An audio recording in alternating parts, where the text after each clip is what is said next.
copyrighted right away.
We're gonna get the obvious one out of the way real quick.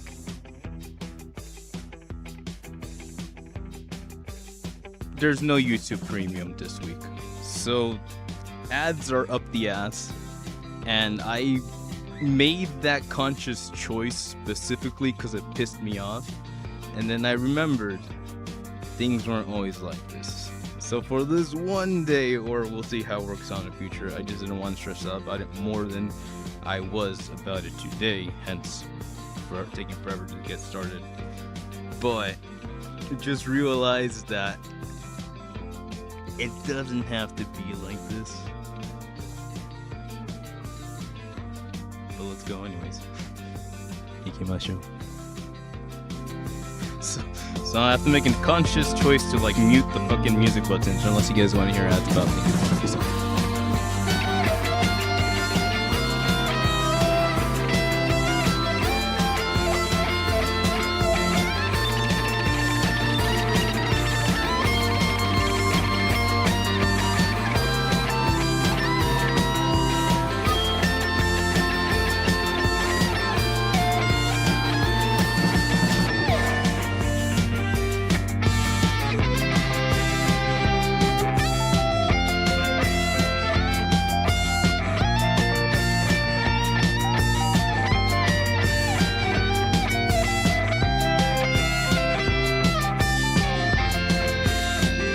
Stockholders. Same shit, a different night. I get it right sometime. Maybe not tonight. Maybe not tonight. Maybe not tonight.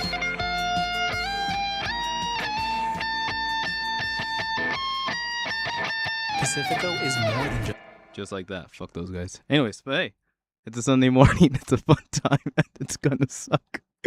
I sat there for like a good 5 minutes. It's not choice paralysis. It was literally weighing the balance of the universe. Going, do I really want to fucking pay up the ass so this AI piece of shit can keep on existing? Not this week. Although it is a good service, we'll see what happens. And also, this is new. This might be a thing. This is something I want to try, but it also constricts the vocal movement from the guy. So like, hi, it's a good day today. Let's just put it sideways, twist it. Hi, hello, buenos días, ¿cómo estamos? It is your boy, Okami Sausage to EXP626. Here getting copyrighted off the butt because apparently they want us to hear some strokes. I appreciate that, but that is Sony Music Corporation owned. And why am I making a big deal about this, ladies and gentlemen? It's because I love music. And we've gotten accustomed to having music be restricted and gatekept. And while it's cute because everyone deserves to get paid, clearly that system no longer is benefiting the people who even created the art that we want to support. And it's a whole bigger thing about copyrights and everything. I'm not even gonna try to like talk about it or get into it, but just know that art is freedom. Music is justice. And if there's gonna be people that are gonna be forcing you to pay or to join the club to get art, to receive art, to breathe art, to experience art, then that's how you know they don't love you. So, I love you very much. And here we go.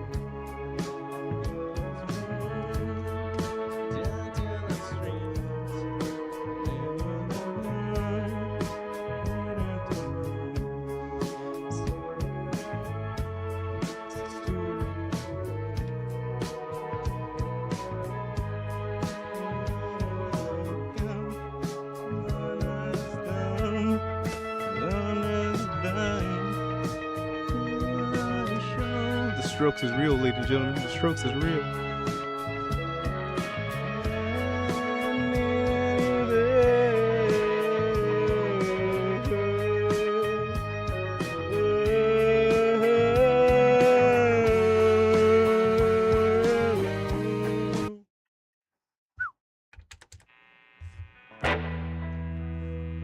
Vámonos, muchachos! Viva la raza!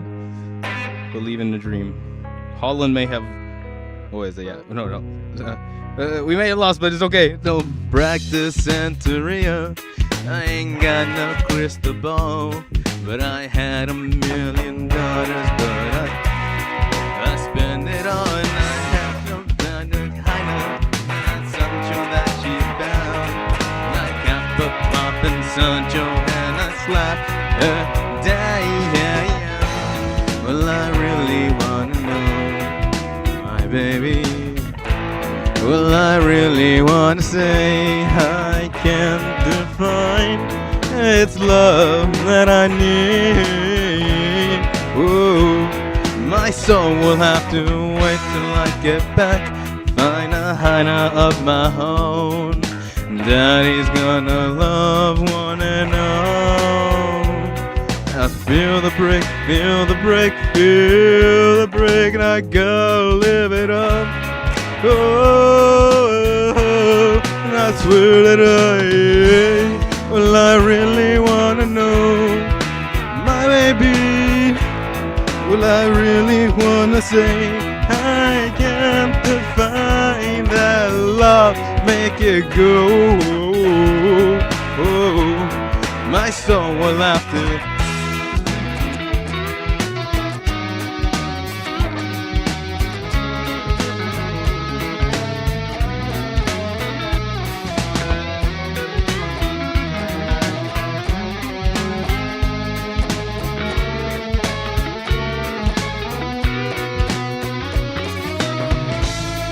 I really wanna say, my baby. Well, I really wanna say, yes, I ain't got mine. Now make it, yes, I'm coming up. Oh, cause I told that if he knows what is good for him, he best go running high. Daddy's got a new 45. And I won't think twice to stick that prop right down Sancho's throat. Believe me when I say that I got something for his punk ass. What I really wanna know, my baby. Well, I really want to say there's just one night, and I'll make it, yes, I am. My soul will have to wait. Whoa.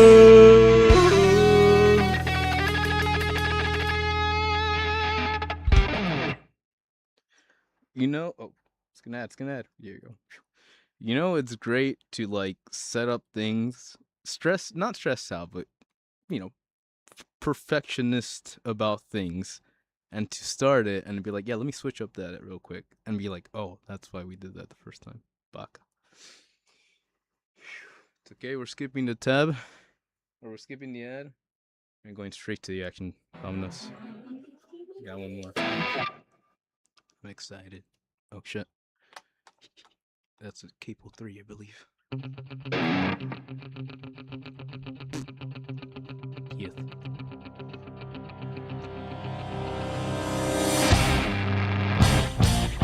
Suck.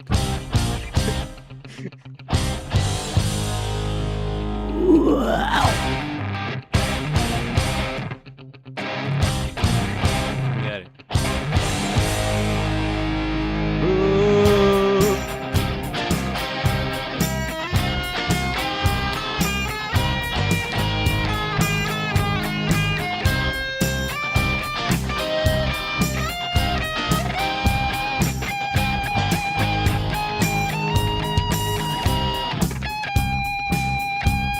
Welcome aboard, friend. Rising up, it's back on the street. Took my time, took my chances. Went the distance, now I'm back on my feet. Just a man and his will to survive. So many times it happens too fast. You change your passion for glory.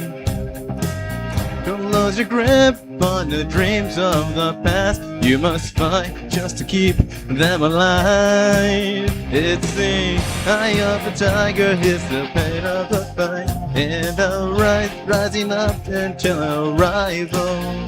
That's the last known survivor starts his prey in the night. And he's watching us all in the earth of a tiger.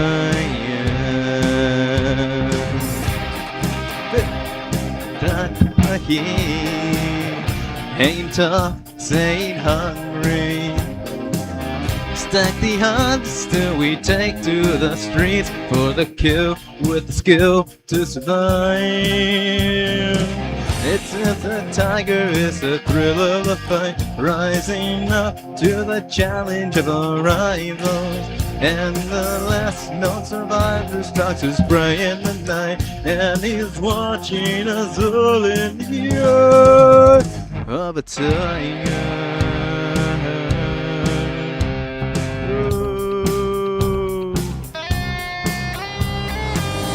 Rising up, straight to the top.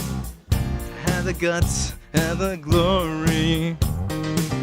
Went the distance, I'm not gonna stop. Just a man and his will to survive. It's the tiger, it's the thrill of a fight, rising up to the challenge of our rivals. It's the last known survivor, stalks his prey in the night, and he's watching us all in the earth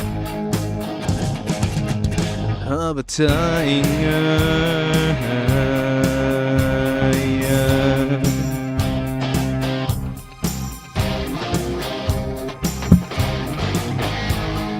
Eye of a tiger.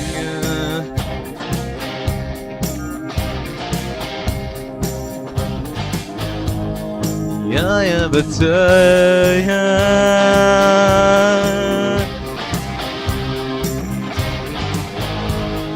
Eye of a tiger.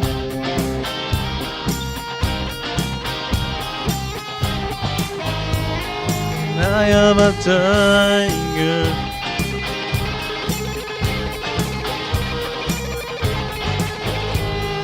Eye of a tiger.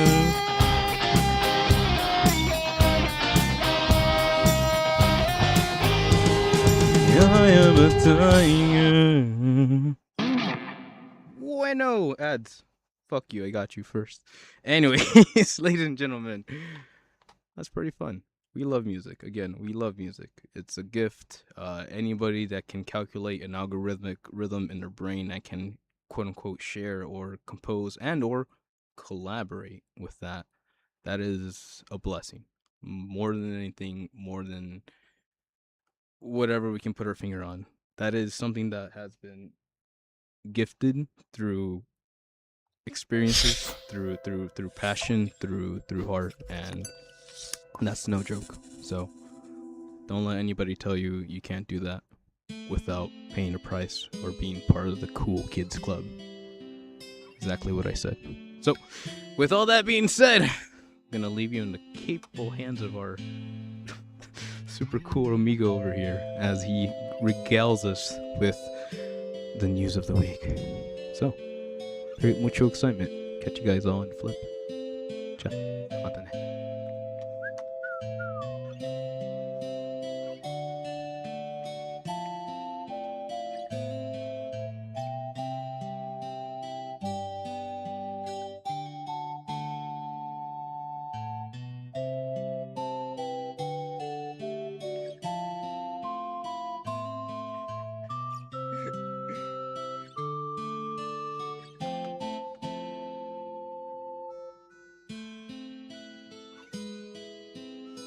Lulu. Wow, hello there.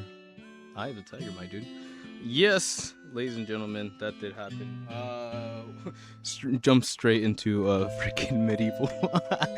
If you don't know, we've been playing Baldur's Gate 3 with the mates, and that is something that is apparently we're really close to the ending. So I would be very, very inclined to recommend that to you all. That Baldur's Gate 3 has been quite the journey, and even more of a journey being able to go with the party of friends and people that I know, people that I care about, but also people that can easily get on each other's nerves. And that is part of the dream of like meeting people that you love. So, with all that being said, that's Baldur's Gate 3 tomorrow, I believe. Look forward to that one. And hey, vámonos a la fregada porque es tiempo a aprender de nuestro amigo el Naruturo, yes sir. Because live action Naruto Hollywood film launches global casting call for 3 main leads. This is Rafael Antonio Pineda over at Anime News Network. Official website for Naruto announced on Friday that Lionsgate, live action film adaptation of Masahi Kishimoto's Naruto manga has begun a global casting search for main characters. Naruto, Sasuke, and Sakura insert Naruto rap, with casting and other characters to come at a later date. Kishimoto commented on the announcement. Right now, miracles are happening to me, one after another. My work Naruto is truly becoming a Hollywood movie. Nice. And an even greater miracle is that the film will be directed by the one and only destined Daniel Cretton. I still cannot believe it. I'm going to borrow this for later. Probably going to tell us right now, but we'll see. So I can believe it. If so many miracles have already come together, let us hope for even more. I am eager to look forward to the miraculous encounters that will help bring us extraordinary, passionate actors. I cannot wait to meet my characters in the film. End quote.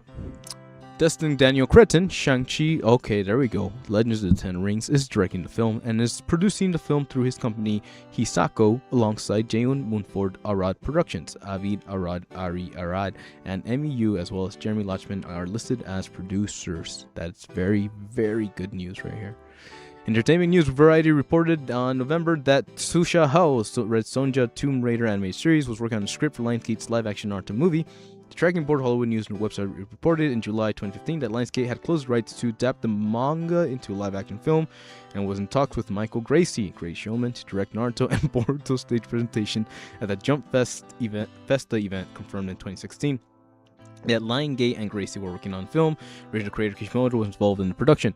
Tracking board also reported in 2015 that Avad Arad Hollywood Ghost in the Shell and son Arya Arad were producing the film at Arad Productions, and Kelly O'Malley was overseeing the film. Hollywood Report reported in 2017 that John and Harbor Red 2 were on board to review the script for the film. Collider reported in March 2018 that Gracie stated staff were working on the film script because he wanted to make sure the work was approved of Kishimoto. It's currently unclear if any of the above people besides Who are still working on the project.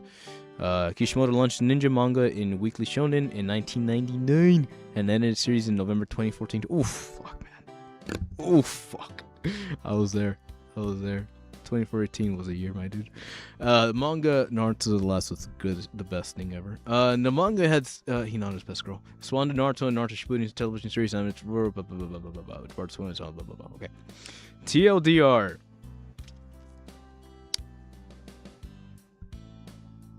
It's happening. It's happening, ladies and gentlemen. It's fucking happening. This right here.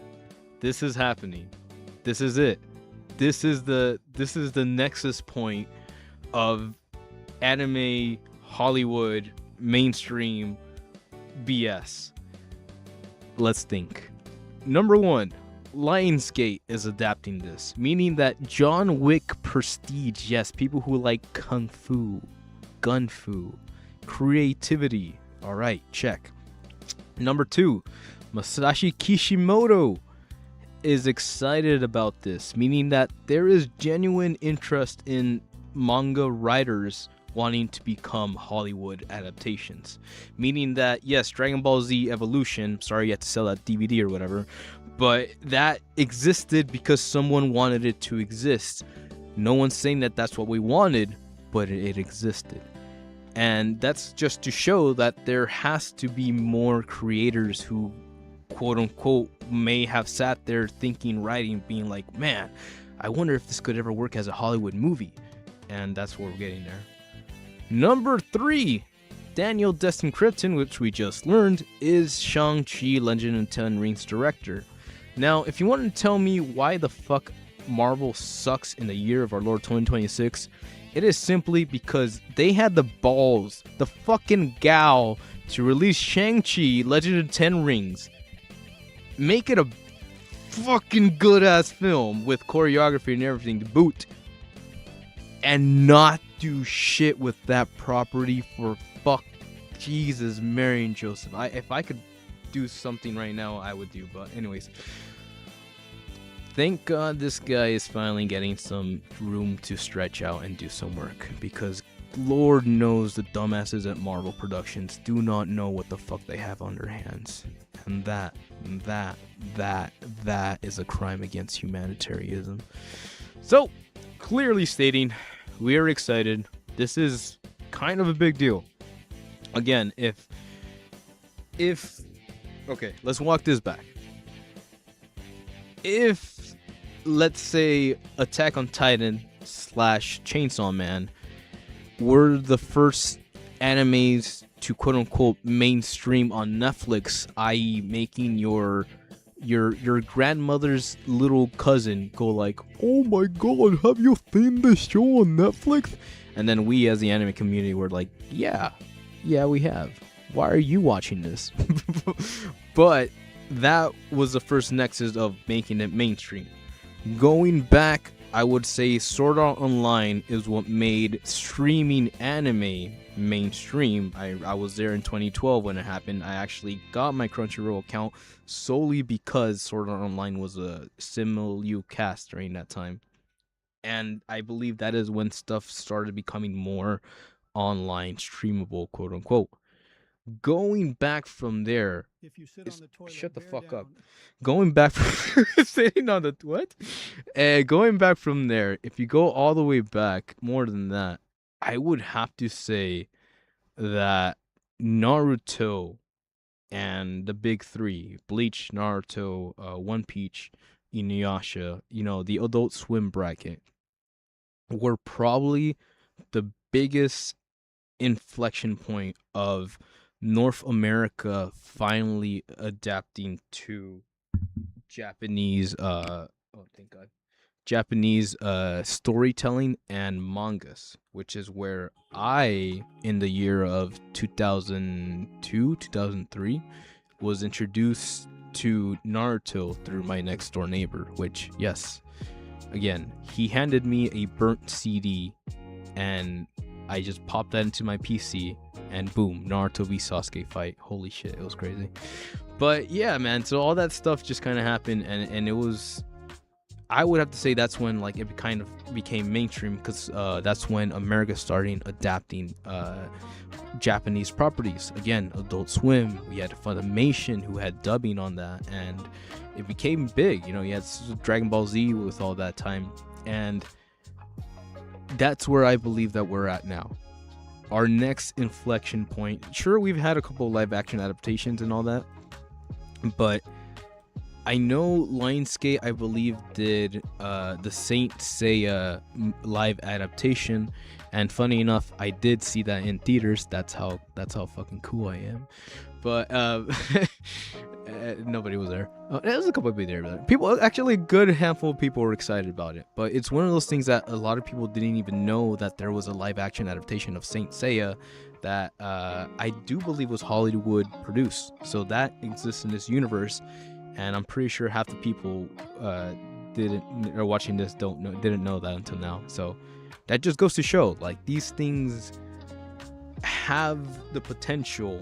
Doesn't mean they're good, and doesn't mean they're gonna be looking great, but something like Naruto and something as recognizable as Naruto, if this thing smacks the way our friend Kishimoto wants it to, and someone as talented as Destin Daniel is able to direct that, and someone with enough pockets like maybe Lionsgate, maybe somebody with enough ambition from the John Wick series, then yeah, maybe, hypothetically, we can finally get Akira. No, but that's where we're going. That's what I want. That at the end of the day, that's what I want. If this smacks, then that means that there is a fervor for Japanese properties, which we already know, in America, which we already know, and then movie theaters can now cash in on this whole adaptation, quote unquote, thing. However, the big calling card here is if our friend Kishimoto is happy with the final production. If it does a fair, honest adaptation to what this character brings to the table, then we can move forward with people like wanting to adapt more well-known things like Akira, Dragon Ball Z, stuff like that. But that is going to be a big one. I don't know how what's the word? How in self-control Lionsgate will be when working with a foreign adaptation. And by that, I simply mean that look at what happened to the Avatar series on Netflix. That's it. So hey, if you thought you were missing your boy in jumpsuit orange, your blonde boy in jumpsuit orange, yes, Sasuke did leave the village, but it's okay. He'll be back. Yeah, this sounds exciting. I'm excited. If it works out, we have a casting call. People saw the One Piece on Netflix. There's clearly a really invigoration of let's call it business when it comes to Japanese adaptations. So hey, all we can really do is support the things that we care about, and I really hope that this is worth supporting. So look forward to that one. Mucho fun. But you know what else isn't fun? You know what's not fun? The US government.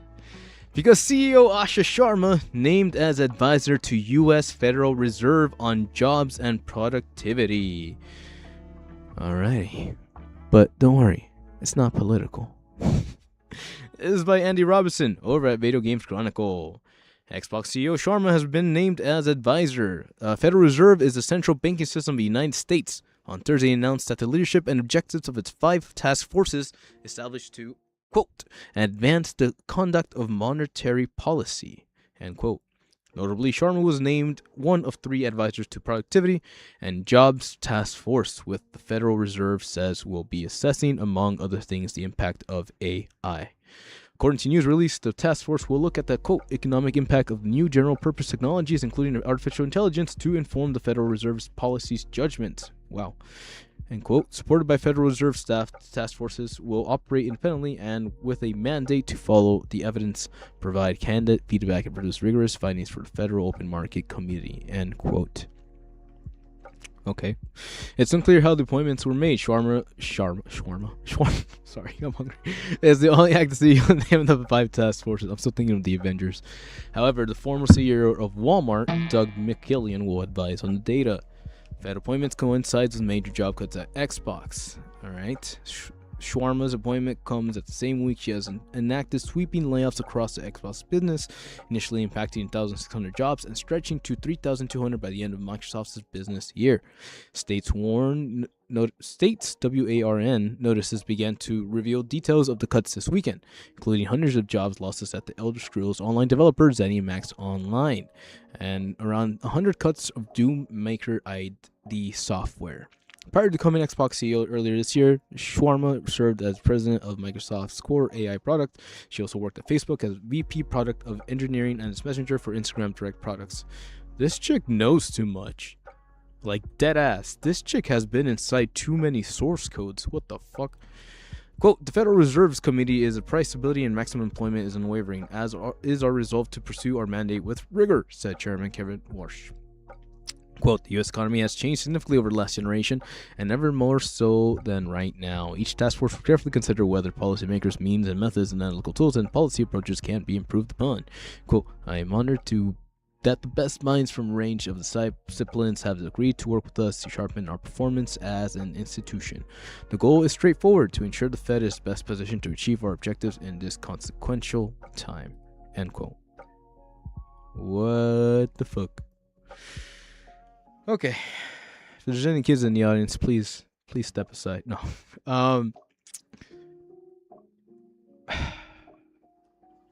You know me. You already know that halfway through this text, I already started to make connections. But let's just start off by saying that I don't feel that Xbox, period, should be in charge of the U.S. Federal Reserve.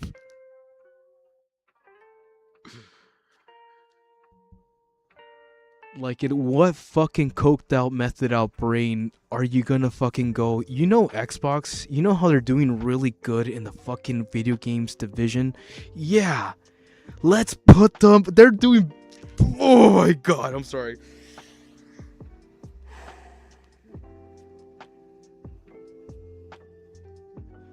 They're doing so much better at us in the Federal Reserve that we should consult Xbox and their business practices to help us out of this debt. That's where we're at in this generation. Goddamn. Okay, so that's where we're at. That's where we're at. I don't really have anything else to say about that. But that's literally what just happened. Not to mention that not Mitch McCall, sorry. Not to mention that other senator just died today. So we're in a good place today, America. But okay. To make things better, it just really bothers me that we went to AI Superstore shawarma here, and like, okay, we get it. The universe is learning technology. Artificial intelligence is something that's gonna be in our futures, whether we like it or not. However, the idea is that these potato heads, Mr. and Mrs. Potato Head, have decided to abuse the financial system to pretty much generate fake credit. And with those fake credits that they've generated in the the IT space, they have basically generated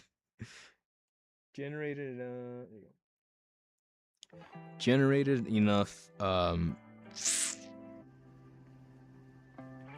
like imaginary credit that they now no longer like have anything tangible. I don't know if that makes any sense, but just imagine stretching your dollar to as far as you can, and then imagine like Mr. Fantastic Power stretching out that dollar to as far as you can, but every time you stretch that dollar, it actually makes it thinner. It's longer, but it's thinner. And we're at a point where these fools have basically used up economic resources, natural unrechargeable resources, and they're even at a point where they've basically inflated the market so badly that they have pushed the general population out of owning personal computers or building owning and building personal computers. So, when you tell me that dumbass orange orangutan Donald D. Rump is out there being like, well, we can just ask Microsoft to look into our books and make our wallets bigger. That sends chills down my spine. Because, again, not only is it fucking ridiculous that Xbox is in charge of the Federal Reserve at this point, but it's also stating that these idiots who have gambled all their money on buying Activision and have openly admitted to how much money they lost on that sale now have the full support of the US government to go, hey, guess what? The AI market bubble just popped. And we're about to get bailed out by the US government banks again. So yes, apologize if this is not what you came here for today, but this is the reality of everything. And as I'm reading these papers, it all starts clicking. So yeah.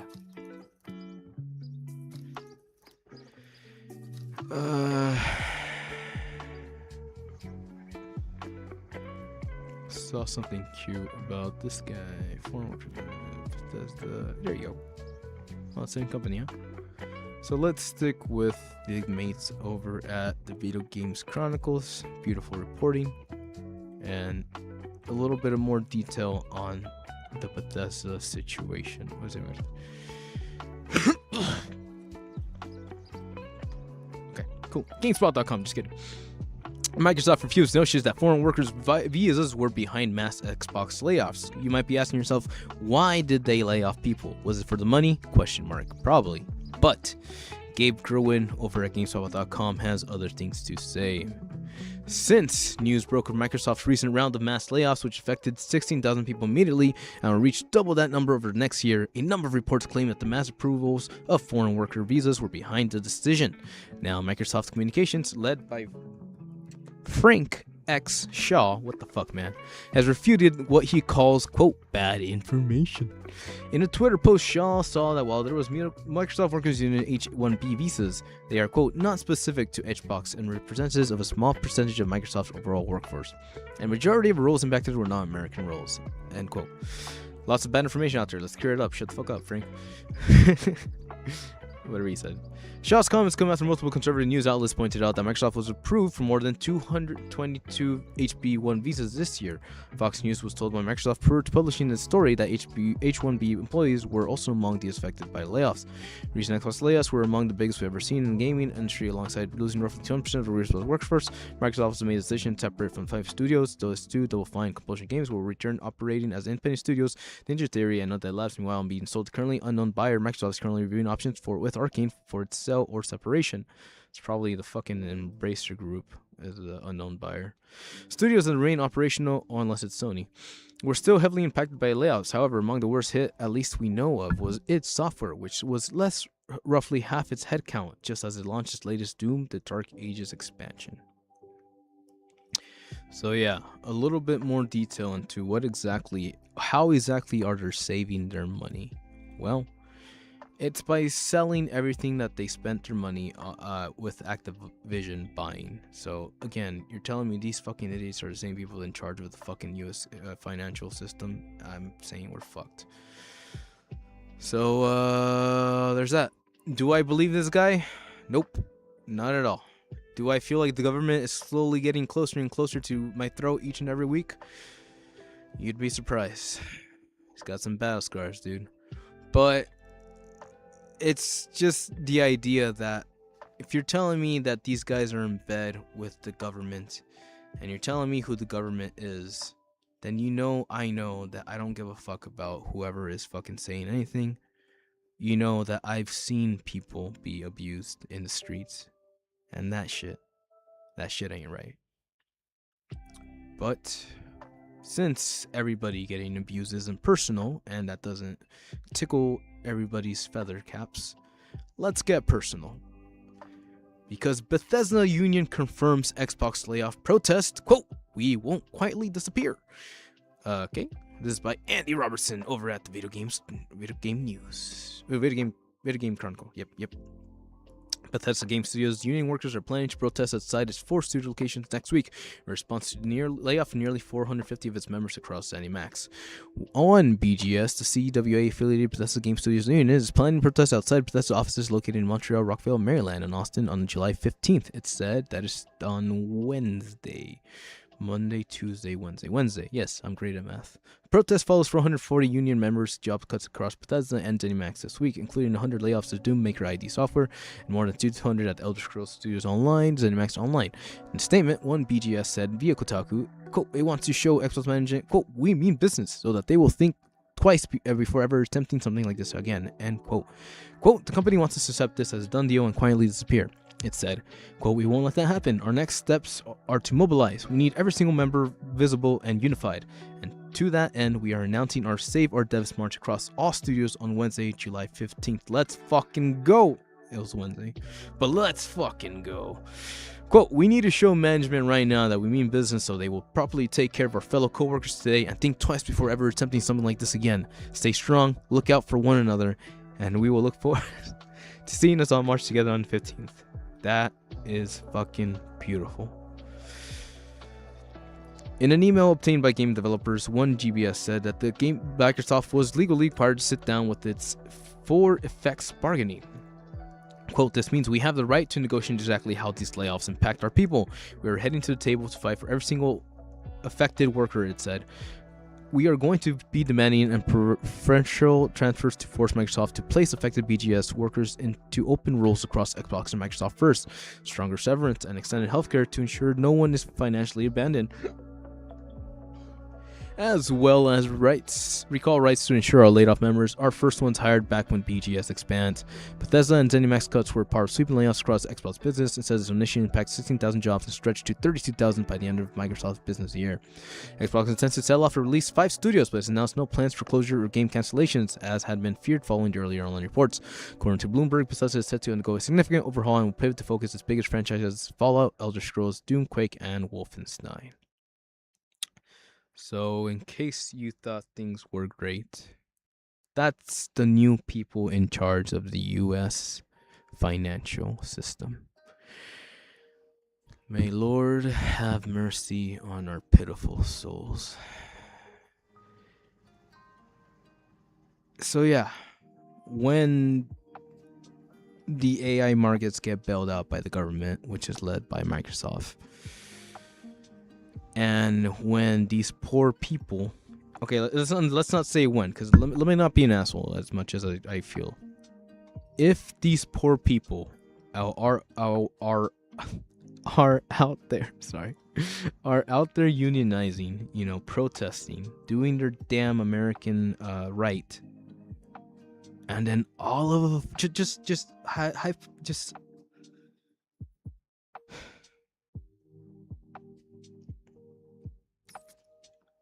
hypothesize this.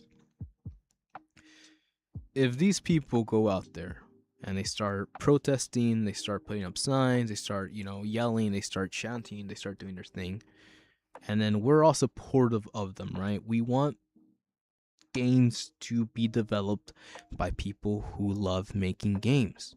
And you can't love your fucking job if you're about to get... Shut the fuck up! If you're about to get fired. Fuck you, YouTube. If you're about to get fired. And that really sucks, because that really stains the vision of the end product. And I can only imagine how many people are on their fucking desk hating their fucking lives because they don't feel like they're gonna be going anywhere in this job. This is no longer a career. It is a fucking temporary work gig, and that sucks, because not only does that suck for those individual people, it sucks for us, the gamers, because we no longer get to see a developer grow, expand, and create. And that, again, that is a fucking crime against humanity. That is the selfish choice of gatekeeping art for the sake of feeling, I don't know, I can't even anymore. But that's the part that gets to me the most. That there is genuine talent, there is genuine passion, there is genuine heart. And day after day after day after day, number by number, they're no longer human beings, they're just fucking numbers on the spreadsheet. These people keep on disappearing, and I don't think they're coming back. So yeah, if you want these fucking dumbasses to be in charge of the US government, I'm pretty salty about that. But if you're gonna be going around and saying that, like, oh, this wasn't a racist thing, well, it's a whole new world. And finally, if you're gonna stop people, did I never finish my hypothetical? Hypothetically, if these people are out there protesting, shouting, trying to fight for their American dream, and all of a fucking sudden, ICE rolls up and starts abusing people, just think about that for a second before you have to sig hail. So,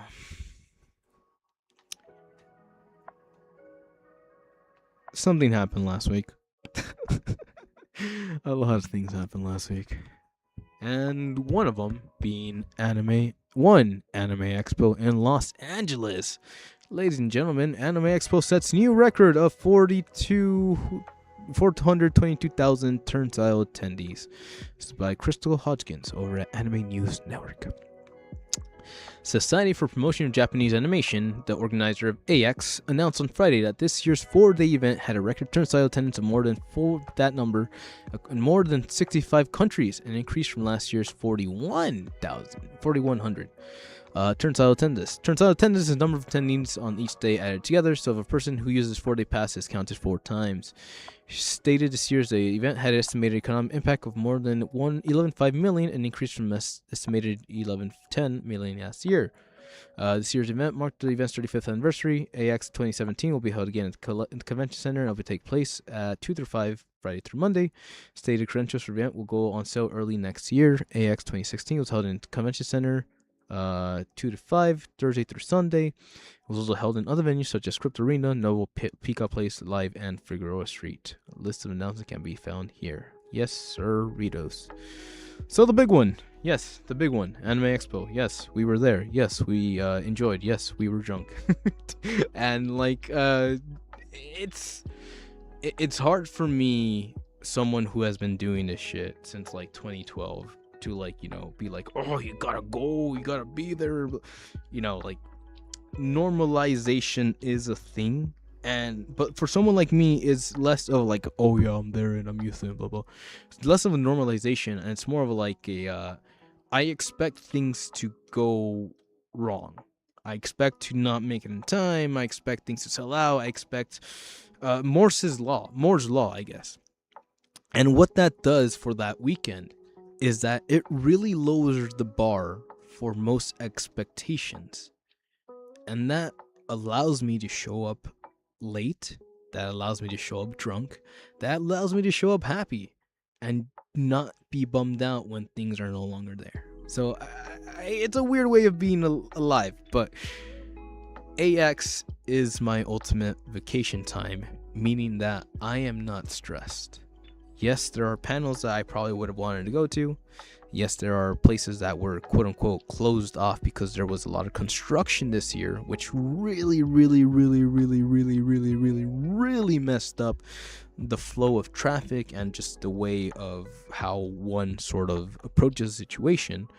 And I'm not saying it was terrible, but it was rough because it was something different, and essentially they had to close down the west side and they shoved everybody and those lines on the east side, which, if you don't know, the sun rises from the east, sets to the west.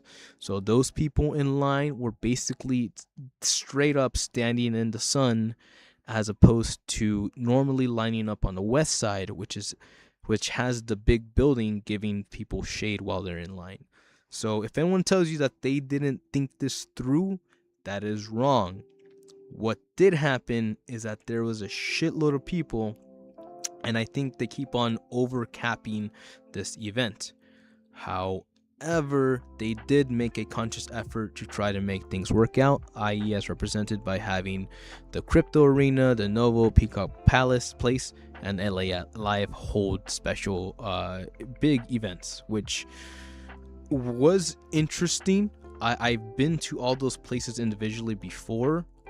It is cute that now we're at a point where basically all of Los Angeles convention center shuts down and gets the fuck out of the way of Anime Expo, which is, I guess, great. But I don't know how I feel about these big ass, corporate as buildings now getting a piece of the pie that is Anime Expo. So if you keep on asking yourself, why does it go up on price? Why do they keep on adding more people? Why is it like quote unquote a shittier event year and year and year? It's because now fucking industrial assholes are sticking their fat ass noses into our hobbies and making a profit out of it. So, not saying that's a terrible thing, but I'm also not going to tell you that's a great thing. So hey, if you enjoyed yourself, I hope you really did. The thing about people and art and fans and just pure love of the game is that we will find a way. Meaning that if you were at StirCon, at Anime Expo StirCon, you'll understand what it means to have heart. And if you were there, oh baby girl, it was nice meeting you too. Well, moving on. Anime's biggest creators have surprising vision for anime's future, because Polygon says, Ryan Epps from Polygon says, if there was one unexpected theme running through AX this year, it was in the parade of anime announcements, but a subtle focus on preserving the human hand. Nice. After spending an anime-filled weekend in LA, I was shocked to learn just how much these directors and artists still value tradition and all hand-drawn animation. Polygon was fortunate enough to speak with many creators about the nature of their upcoming projects, but two of the most fascinating, including Yoshikata Amano, nice, and the team behind the Sign Saru's Ghost of the Shell and popping off for Sign Saru. Ghost in the Shell, although they were completely different projects and very different creators, they both kept arriving at the same conclusion. You feel something uniquely powerful when animation is drawn by another person. That's called heart, baby. That's called passion. Never forget that shit. There's a subtle distinction because anime never really stopped being hand-drawn. Even today, some of the industry's biggest production, from Pre-Ren to Dandadan to Cyberpunk to Sekiro, are animated frame by frame. The difference is that most of these drawings are now created digitally rather than on paper. Tablets have replaced peg bars, files have replaced stacks of layouts and cells. The process has evolved, but the artist hasn't disappeared. And yet this year's AX felt like the first time I've heard so many creators openly celebrate the value of older techniques. There wasn't always something worth talking about. For decades, hand-drawn animation was simply how anime was made. It's the reason films like Angel's Eggs, Akira, Ghost in the Shell, and 1995, and Princess Mononoke still feel so tactile today. You can almost feel the Oh.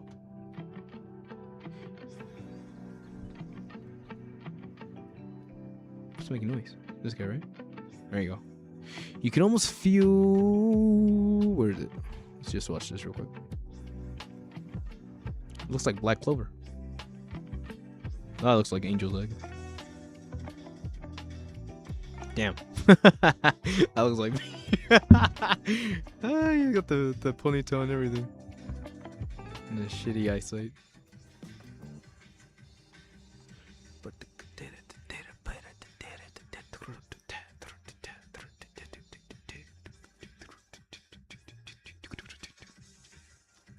That's some Buddhist inspiration. What? She's in a floating chair. Interesting. This feels like a Toonami like sizzle reel. Very cool.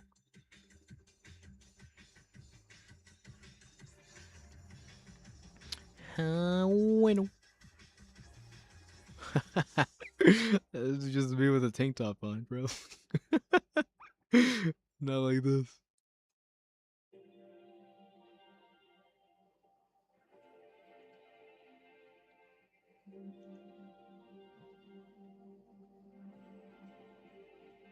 Oh. It says that fluid animation. Is this just like a what do you mean call it?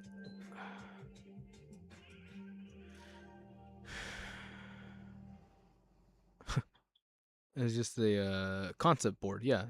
Pilot film. Okay, that's what they're calling this. Wow, that was pretty cool actually.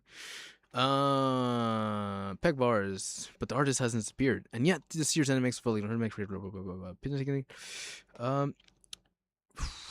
feel the graphic beneath the paint, even decades. Sorry, dog. You feel graphic beneath the paint, even decades later, those films still carry the fingerprints of the artists who make them. Whether it was Mamoru Oishi's haunting imagery of Angel's Egg, Kazuhiro's Otomo's obsessive mechanical detail in Akira, or painstakingly draftsmanship that defines so much of anime's golden era. Traditional to digital production never erased that artistry, but it changed the conversation. Digital tools allowed anime production to become faster, cleaner, and more flexible. Most of today's looking anime are still drawn hand by, but with. I'm trying to get that pop thing going on. The sound. Sorry. Yamate kudasai. Oi. Jesus Mary. Can you guys like? Nah. 100% hand drawn. Cool.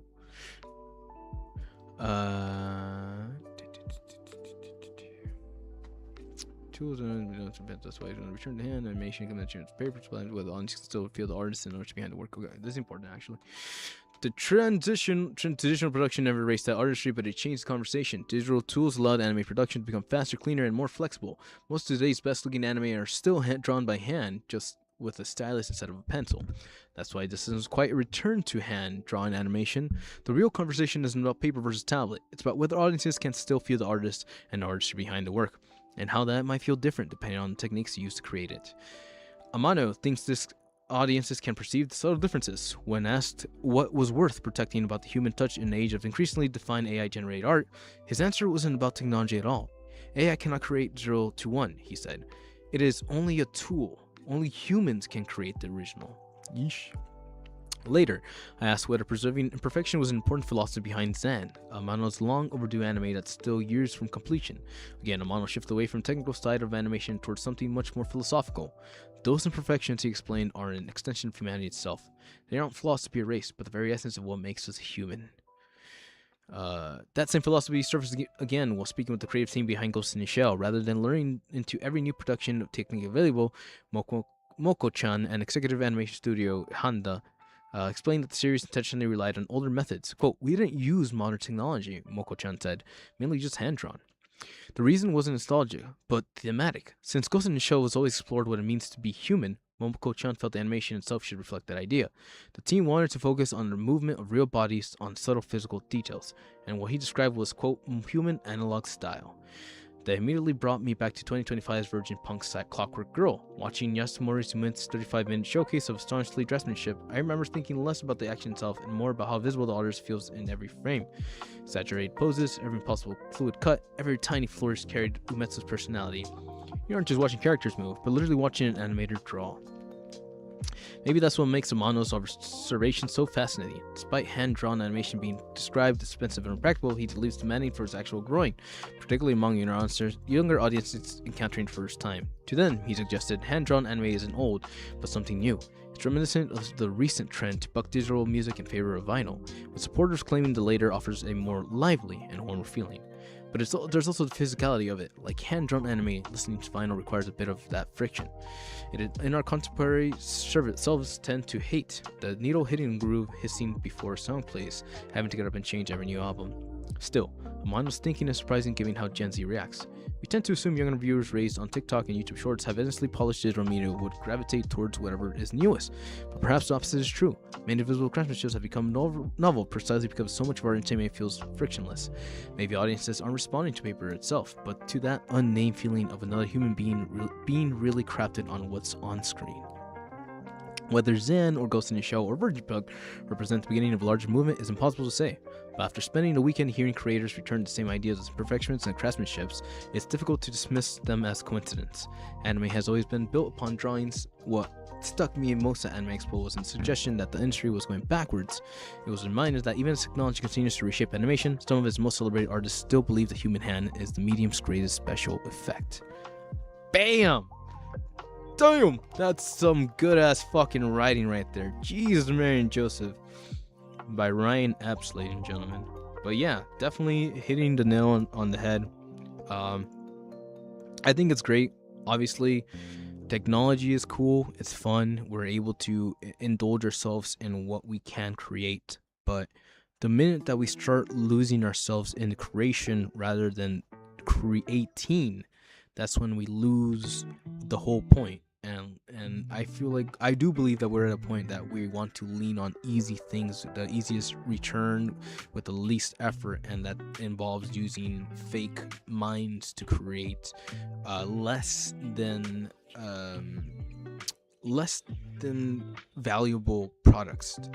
So while that doesn't reference every single anime, I do think it's kind of interesting to see that there are original creators and people who believe in what it means to put in effort and go through it. So there's your animation.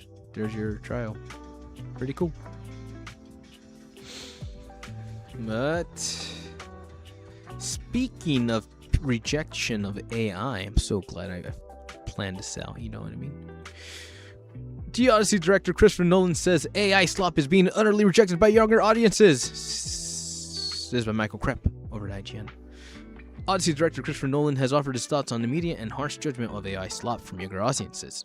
Filmmaker behind Dark Knight trilogy and Oppenheimer opened up about the response of controversial technology during an interview with The Telegraph. Just a week to go into adaptation of the Greek epic comes to theaters. He spoke about how moviegoers have recently shown up for success stories like Backrooms and Obsessions. He knows. Quote, this is why I never brought into arguments that younger audiences' attention spans are too fried to enjoy a 3-hour Greek epic, Nolan said, referencing his version of the Odyssey. Those films are so mysterious and rumorative. I mean, parts of the backbone are like David Lynch at his most obscure, and yet young people can't get enough of them. Nice. Both low-budget horror films, which proved to be box office successes in the weeks following their respective premieres, received praise for their reliance on practical effects and sets. As artificial intelligence continues to make heads spin online, Nolan commented on why he believes younger audiences are growing increasingly disinterested in virtual environments. Quote, I've never seen more rapid wholesale dismissal of supposedly foundational jump in technology in my lifetime, he said. Damn, that's a quote. So much energy has been expanded on bringing in AI, but if you look at that generation's reaction, they're utterly rejecting it, end quote. Filmmakers like James Cameron, Seth Rogen, and Gore Verbinski have publicly shared their fears regarding an AI future in the past. While some are more hesitant than others, Nolan said it's younger viewers who may be more worried than anyone and are more hesitant than others. Nolan says it's younger viewers who may be more worried than anyone. His children, who are in their late teens and early 20s, seem to be especially critical. Nice. Quote, their judgment of AI slop has been immediate and harsh, Nolan continued. They see it for what it is, very quickly, and it's much easier for them to identify it, because they grew out of an online world where they know really well. And while that doesn't mean that every aspect of the technology is useless or meaningless, in filmmaking it's hitting at exactly the wrong time. After years of driving towards heavily virtual environments, we're seeing a renewed interest in more tactile, more real forms of storytelling, end quote. When Odyssey premieres July 17th, it will feature more than a few practical effects. Maybe the most famous example, as outlined by Matt Damon, will be an 80-foot Cyclops puppet. Nolan and the rest of the movie's crew filmed the reaction of the mythological giant in Zeus's believed birthplace, Psychros Cave. Wow. Very cool. So, okay, man. Cards on the table real quick. A lot of people are getting mad at Nolan for, like, you know, presenting the Odyssey in a certain direction. And I get it. Yeah, sure, you know, like, we're trying to be respectful. Other people get mad about other, like, whitewashing and stuff like that. And I get it. That's a good point. However, this is Christopher Nolan. And I'm not saying that to be like, oh, this is Christopher Nolan. This is Christopher fucking Nolan. This man has spent years observing the industry. This man does not create cash grabs. This man is here to tell a story, and he will use every available art in his criterion to present his vision of what a story is trying to tell. And then why I understand that certain people don't feel like that is the right way to go. At the end of the fucking day, it's his fucking movie. And I respect the man for not just presenting, but for presenting with passion. And filmmakers like these young gentlemen, I love them all, are on the same book, and that tells me that there is a very, very conscious choice when it comes to supporting these things and when it comes to wanting to create art for art's sake. Art artis gratis. So, I get it.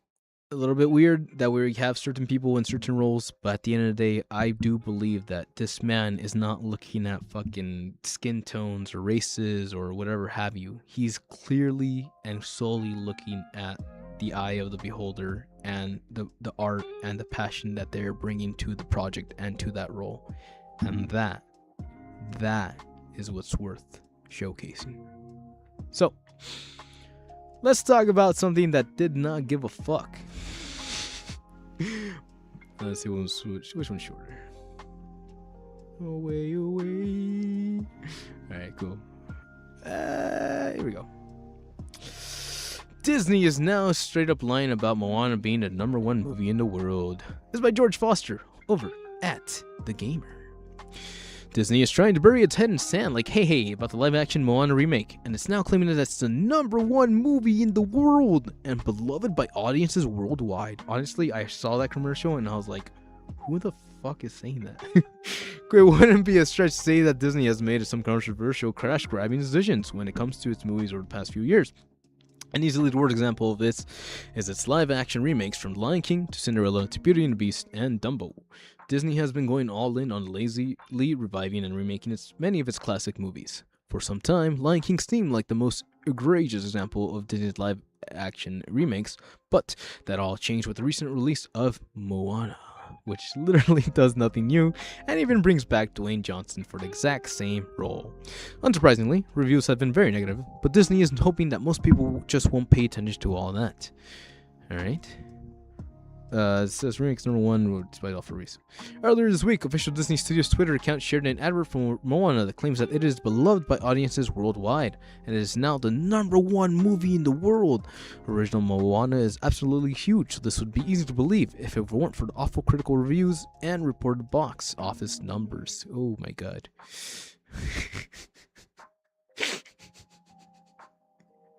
Man, I don't even have hair like that, you know what I mean? Like, come on. As reported, Moana reviews are somehow even worse than the panned live-action remake of Snow White. Damn!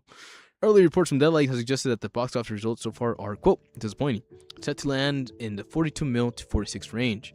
Meanwhile, the actual #1 movie in the world is Minions and Monsters, yeah boy, which has grossed more than $230 million already.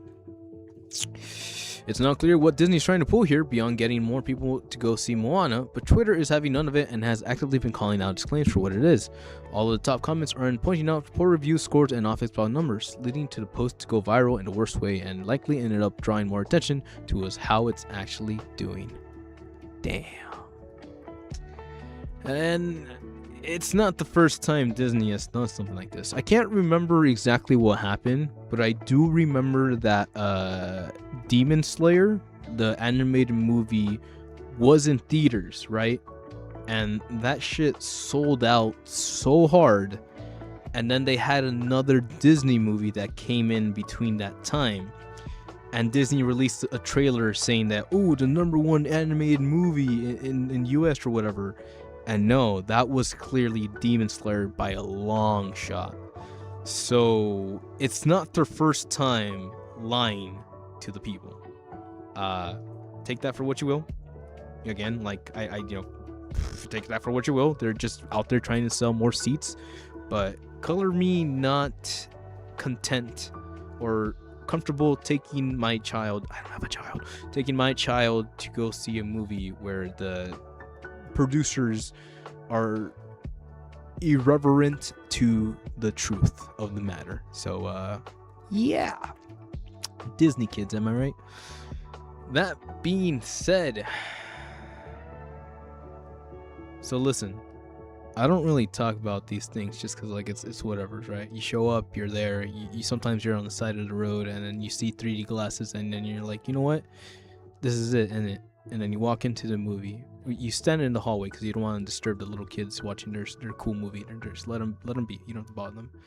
You stand in the hallway. You put in that 3D glasses. You're watching these freaking minions go crazy, and then out of nowhere, they decide to do it. Minions and Monsters straight up did the final act of Akira. I shit you not. It's here. It's here. It's happened. We're ready. Akira is coming to Hollywood, baby. Go watch Minions. So, yeah, and then we don't really care about. Yeah, it wasn't really necessary. Obviously, poor box office. We're good. Oh, if you wanted numbers, there's your numbers right there. If you're curious about how the movies did the box this past weekend, check out deadlines for the list and top 10 grossing movies below. Okay, so maybe they did make money. But there's that. I did see Evil Dead Burn. I wanted to watch Young Washington, but then after what happened with Animal Farm, I was no longer invested into their system. The Invite. Oh, I saw The Invite. That was funny. Obsession being Obsession. Supergirl still holding on. Disclosure Day, Steven Spielberg, and Backrooms being the GOAT. So hey, there's your roundup. I guess they're not so full of shit, but hey, I'll leave it the discretion up to the.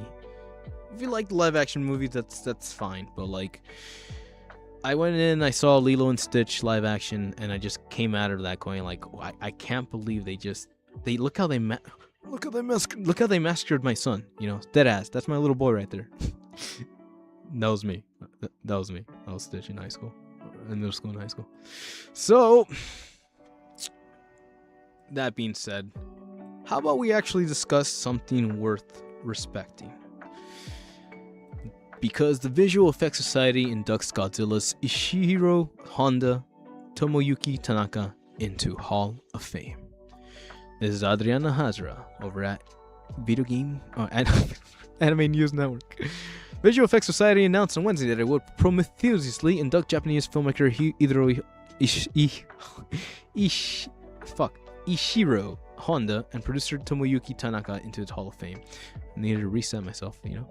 2026 VIA's honor celebration will take place at Skirball Cultural Center in Los Angeles on September 4th. Wow, that's kind of cool. Ishiro Honda co-wrote the iconic Godzilla films in 1954. Honda directed 8 total films of the Godzilla series, including Mothra and King Kong vs. Godzilla. Directed more than 40 overall films, including Frankenstein vs. Baragon, The War for Gargantuas, Matano, and King Kong Escapes. His other works include dramas such as Love Tide, based on Hidemi Kon's story Blow, River Wind, and Mother and Son. He also directed television, including episodes of series such as Return of Ultraman. Nice. Honda retired in 1975. He returned to filmmaking to collaborate with Akira Kurosawa on Kagemusha, which debuted in 1980. He died from respiratory failure in February 28, 1993. Hey, that's the year my brother was born. Tanaka worked more than 200 films. He produced the 1954 Godzilla, numerous entries in Godzilla film series, and he also produced many of Akira Kurosawa's films, including Yojimbo, Sanjuo, Hilo, Redbeard, Kagemusha, and worked mostly at Toho Studios, and eventually became chairman and CEO of Toho Pictures in 1989. Tanaka died in April 1997. Wait, what? Oh, the other guy. 1997. Sorry, buddy. The VAS posthumously inducted Japanese filmmaker and special effects director Eiji Tsurubasa into its Hall of Fame in 2025. So yeah, so a little bit of note there to boot. What is it that these quote unquote filmmakers, these artists, these legendary hands and these legendary crafters and these legendary hands in their craft. There you go. What is it about them that made them stand out? Why do we look at their work and feel awe? Why do we, years after their vision, still keep that vision alive in our TV screens? Fuck you. Nazaka domo. We just talked about how anime, in its hand-drawn form, carries its mark. Its maker's mark, if you will. And we see that vision, we respect that creativity, and we understand what it brings to the table, how it changed our culture, right? But I don't believe that any visionary came into this universe thinking, I'm gonna make a movie about this big green lizard that destroys and terrorizes the city of Tokyo. They had to go through experiences, emotions, disasters. Godzilla was created to represent the horrors and destruction capabilities of mankind in its season of war. And this young man with emotions still so raw and fresh of what it means to survive a world-changing apocalyptic event took all those memories combined with a fellow soul and were able to bring this vision to life. And we, the humans, we the spirits absorbing these emotions, we respected it. So when you tell me that AI is gonna step in and carry all that emotion, I don't know what kind of brainless, emotionless, spiritualist sack of meat you have to be to push this notion of AI is gonna be the new. AI is gonna be the new music, the new movie, the new. We're gonna make so much money off of this AI shit. When even a fucking teenager can look at the product and go, this thing ain't shit.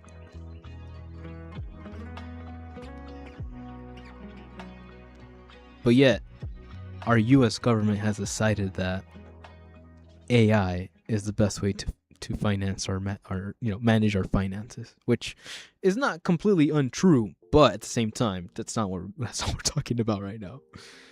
So yeah, it's a little frustrating, man. This universe is trying to push us in a certain direction, like pretty much push us in a soulless direction. And we the people, we the younglings, not me, but we the young souls are rebelling. That's what it means to be young. To rebel. Not because you want to be an asshole. Because you want to live a little. To that, I say Godspeed. The Odyssey. Because Brazilian court forces Xbox to restore hacked account and pay damages as players grapple with an all-digital future. This is by Zach Coaster over at Kotaku. Xbox gaming giant is in the midst of a firing frenzy. CEO just appointed Federal Reserve and has been humbled by one of I'm so glad we did this for last. But one of their own players, reported by Tom's Hardware, a Brazilian player attempted to restore their compromised account. A curt customer service response prompted them to take the complaint to court instead. Despite sending a full legal squad to dispute one gamer, Microsoft lost the case. Nice. Back in April, Orduro Liberal posted on Reddit that despite having two-factor authentication set up, Microsoft reported that their account had been compromised and the security information altered. Microsoft customer service claimed the account was unrecoverable, suggesting that they simply repurchase every game. Damn, fuck them. Satisfied with that answer, they sought out to Procon, Brazil's comprehensive consumer protections agency.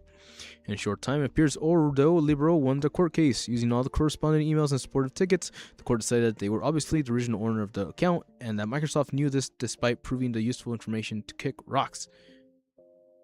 Despite proving the useful information to use... And that Microsoft knew this despite proving the useful information to kick rocks. Microsoft has been given 15 days to restore the account and pay 2,000 real, approximately 400 USD in damages. Wow, I was kind of hoping they'd pay a lot more. It's important to note this case is expected to create much of a precedent. Brazil takes these protections seriously. Procon makes it very accessible to pursue small claims damages, not even requiring court costs or securing a lawyer. Stateside legal system overwhelmingly seems to side with corporate business interests, making the odds of this verdict being recreated a little iffy. Despite these seemingly small stakes, Microsoft still sent 12 lawyers to defend them. The company had not yet responded to the trial, making more time to address conspiracy theories on Twitter. Since the early days, if Xbox detected any funny business with your console, you were susceptible to having... Oh, quote. Since the early days, if Xbox detected any funny business with your console... Oh, wait, never mind, this is actual text. Susceptible to having your account suspended, Microsoft streamlines their product lines services. A compromised account can have far-reaching consequences. You could find yourself suspended from not only games and saves, but Windows and Office suites. And even if you imagine yourself as an above phishing schemes or weak passwords, have fun walking your parents through it, as ownership digital games and software licenses become tenuous at best. Trending towards paying more and owning less, it's important to know you can carry a grudge all the way to the judge. Hey yo, that's a good right there. So yeah, things are getting heated out there, man. It's getting dangerous. Really, really dangerous. Again, we have Sony getting rid of the disc shit. We have digital futures, and we have these companies that are refusing to take responsibility. It's like birthing a child, man. You gotta stick around if you're gonna be fucking selling people marketplace and shit.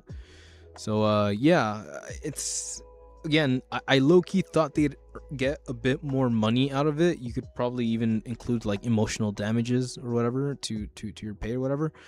But at the end of the day, to me, it's not about the money, right? To him, he might need it. Lord knows he deserves it, right? But it's not about the money. As of right now, we are ecstatic that there is a government, whether it be in Brazil, that is actively fighting for its people.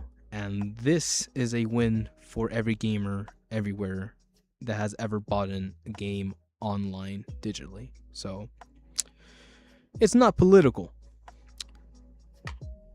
but it kind of is. So let me get some water real quick.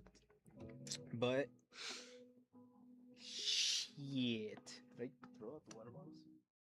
Oh. It's not political, but it really is. Let me get some water.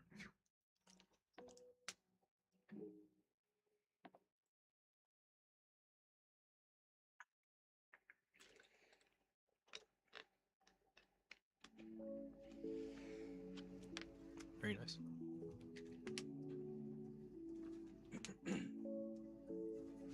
Alrighty. Okay, muchachos.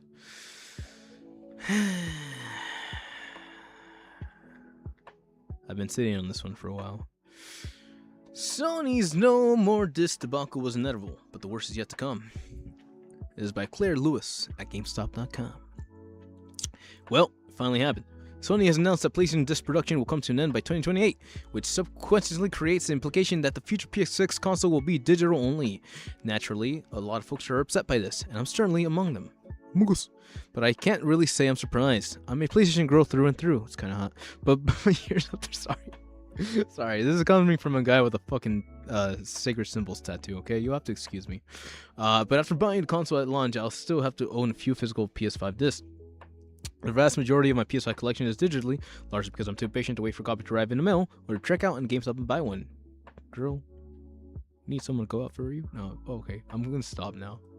It's a Sunday, sorry. And I'm clearly not the only one in this boat. Sony stated that the traditional digital-only games, as a result of changing market trends, traditionally only sells way more digital copies than physical ones, and third-party publishers also benefit more from digital game sales than physical ones. While I completely understand the outcry, especially given the increasing support for medical preservation and more games becoming accessible for modern players, I do fear we're focusing on the wrong thing here. Physical media is not indestructible. Cassettes and VHS tapes fell apart, discs get damaged, or develop disc rot. Your little brother shoves peanut butter in your game cartridge and shit happens. Shit happening is why I prefer a digital game collection over a physical one. If something goes wrong, I can re-download the game from the PlayStation Store. But now the question becomes, how long will the PlayStation Store be available on my console? Sony quietly slipped into another announcement alongside its news that it's going all in on digital game libraries. By this time next year, PlayStation Store will only be available for the PS Vita and PS3. That means that any Vita or PS3 exclusive games that isn't downloaded on the device by July 27th will be gone from virtual storefronts for good.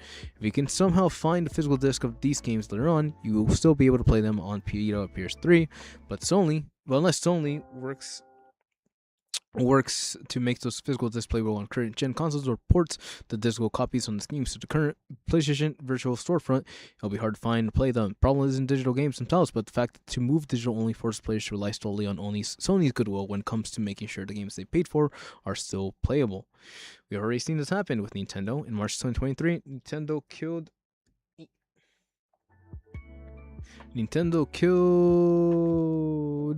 off Miiverse and ended Nintendo eShop support for 3DS and Wii U.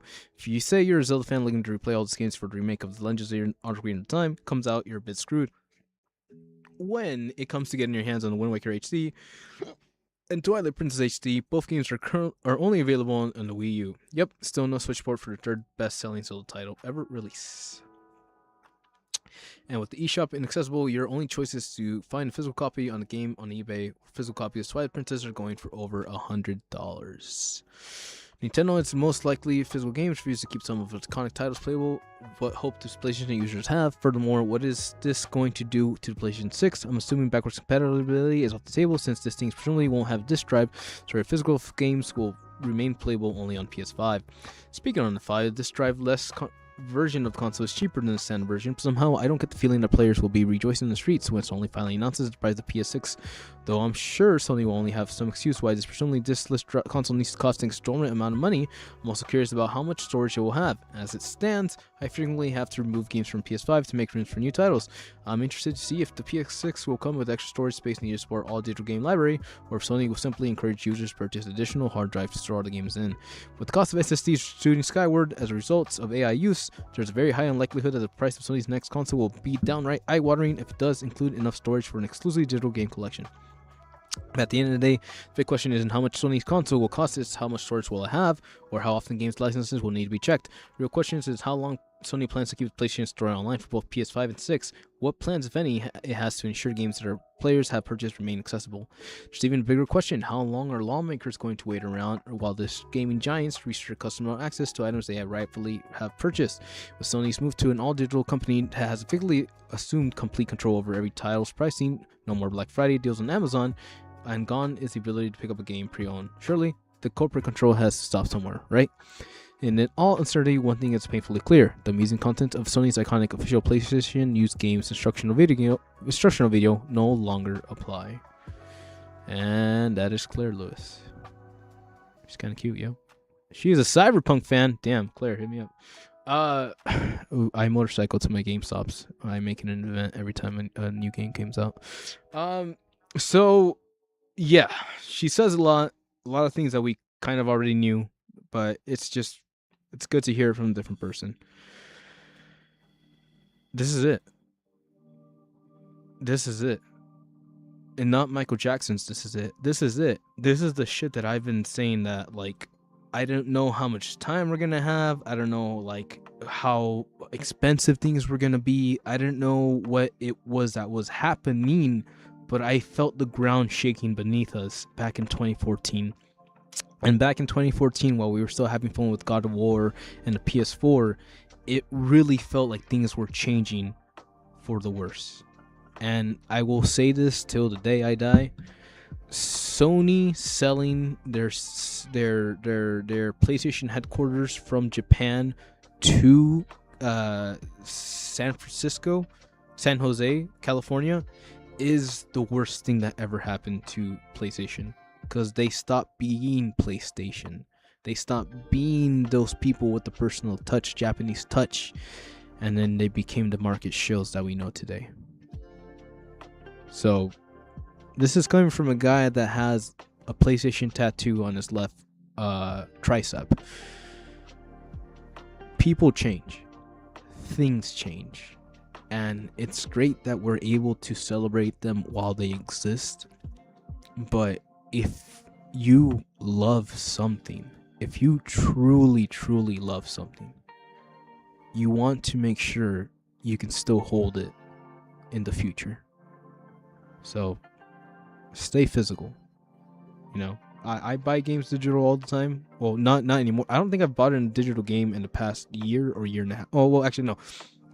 Mouse PI was the last game I bought, because that deserves to be celebrated. And it was only digital. But everything that is PlayStation 1 to PlayStation 5, I have been building my games library physically for years now. So I'm not really stressing out.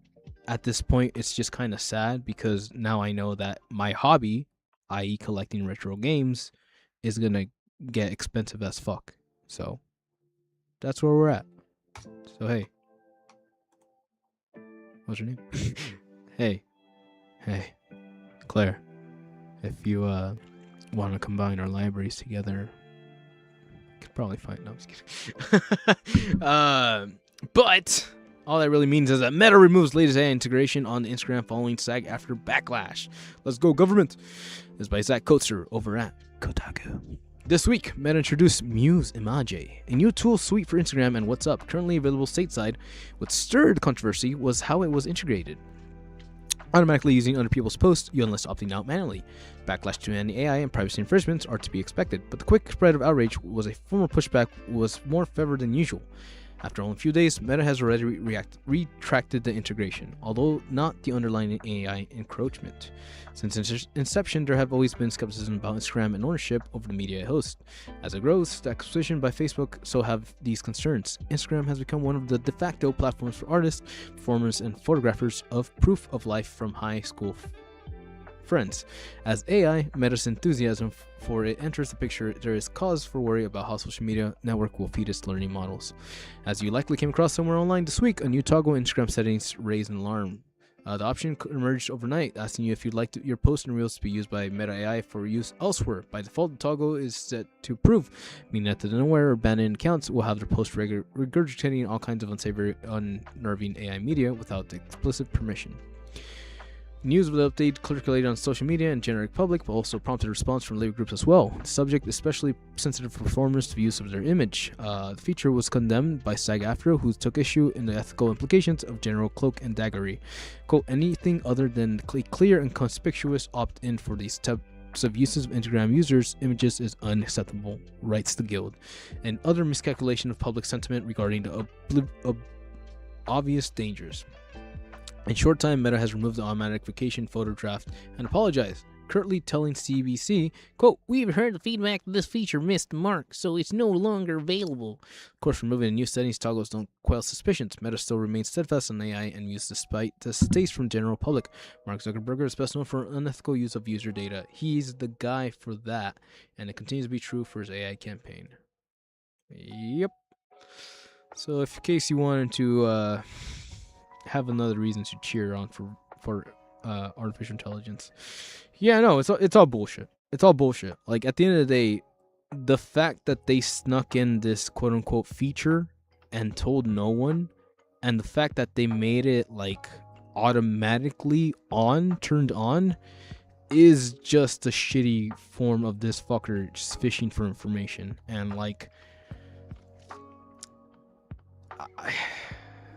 it's the internet, man. Just be careful what you post out there and all that. And I understand that as well. But at the same time, somebody needs to drop kick this fucking dumbass, because the shit these people get away with is fucking ridiculous. They essentially just committed identification fraud on a whole platform, and he's gonna walk away like nothing. And he already got the information. All that information is already stored in his bitch ass hard drive that we're paying up the ass because fucking AI is absorbing all our. You see how this is all connected, right? Okay, good. I'm not the only fucking idiot out here. Because Garfield exists. And Garfield craps on Mario over upcoming Mario Kart game shutdown. Social media account for Garfield Kart is running laps around the decisions to shut down Mario Kart Tour this fall. This is by Blair Marnell over at GameSpot.com.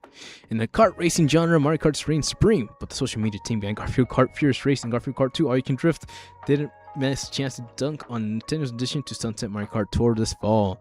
On X, official account of Garfield declared its superiority to Mario Kart because it will, quote, not randomly kill your game license, quote. This is why Garfield Kart is better, and we will now randomly kill your game license. Garfield Kart, Well, the game Garfield Kart. Well, let's see it. Now, why did I know you? Why did I know you're gonna be a little bitch? Mario Kart. Oh, fuck you.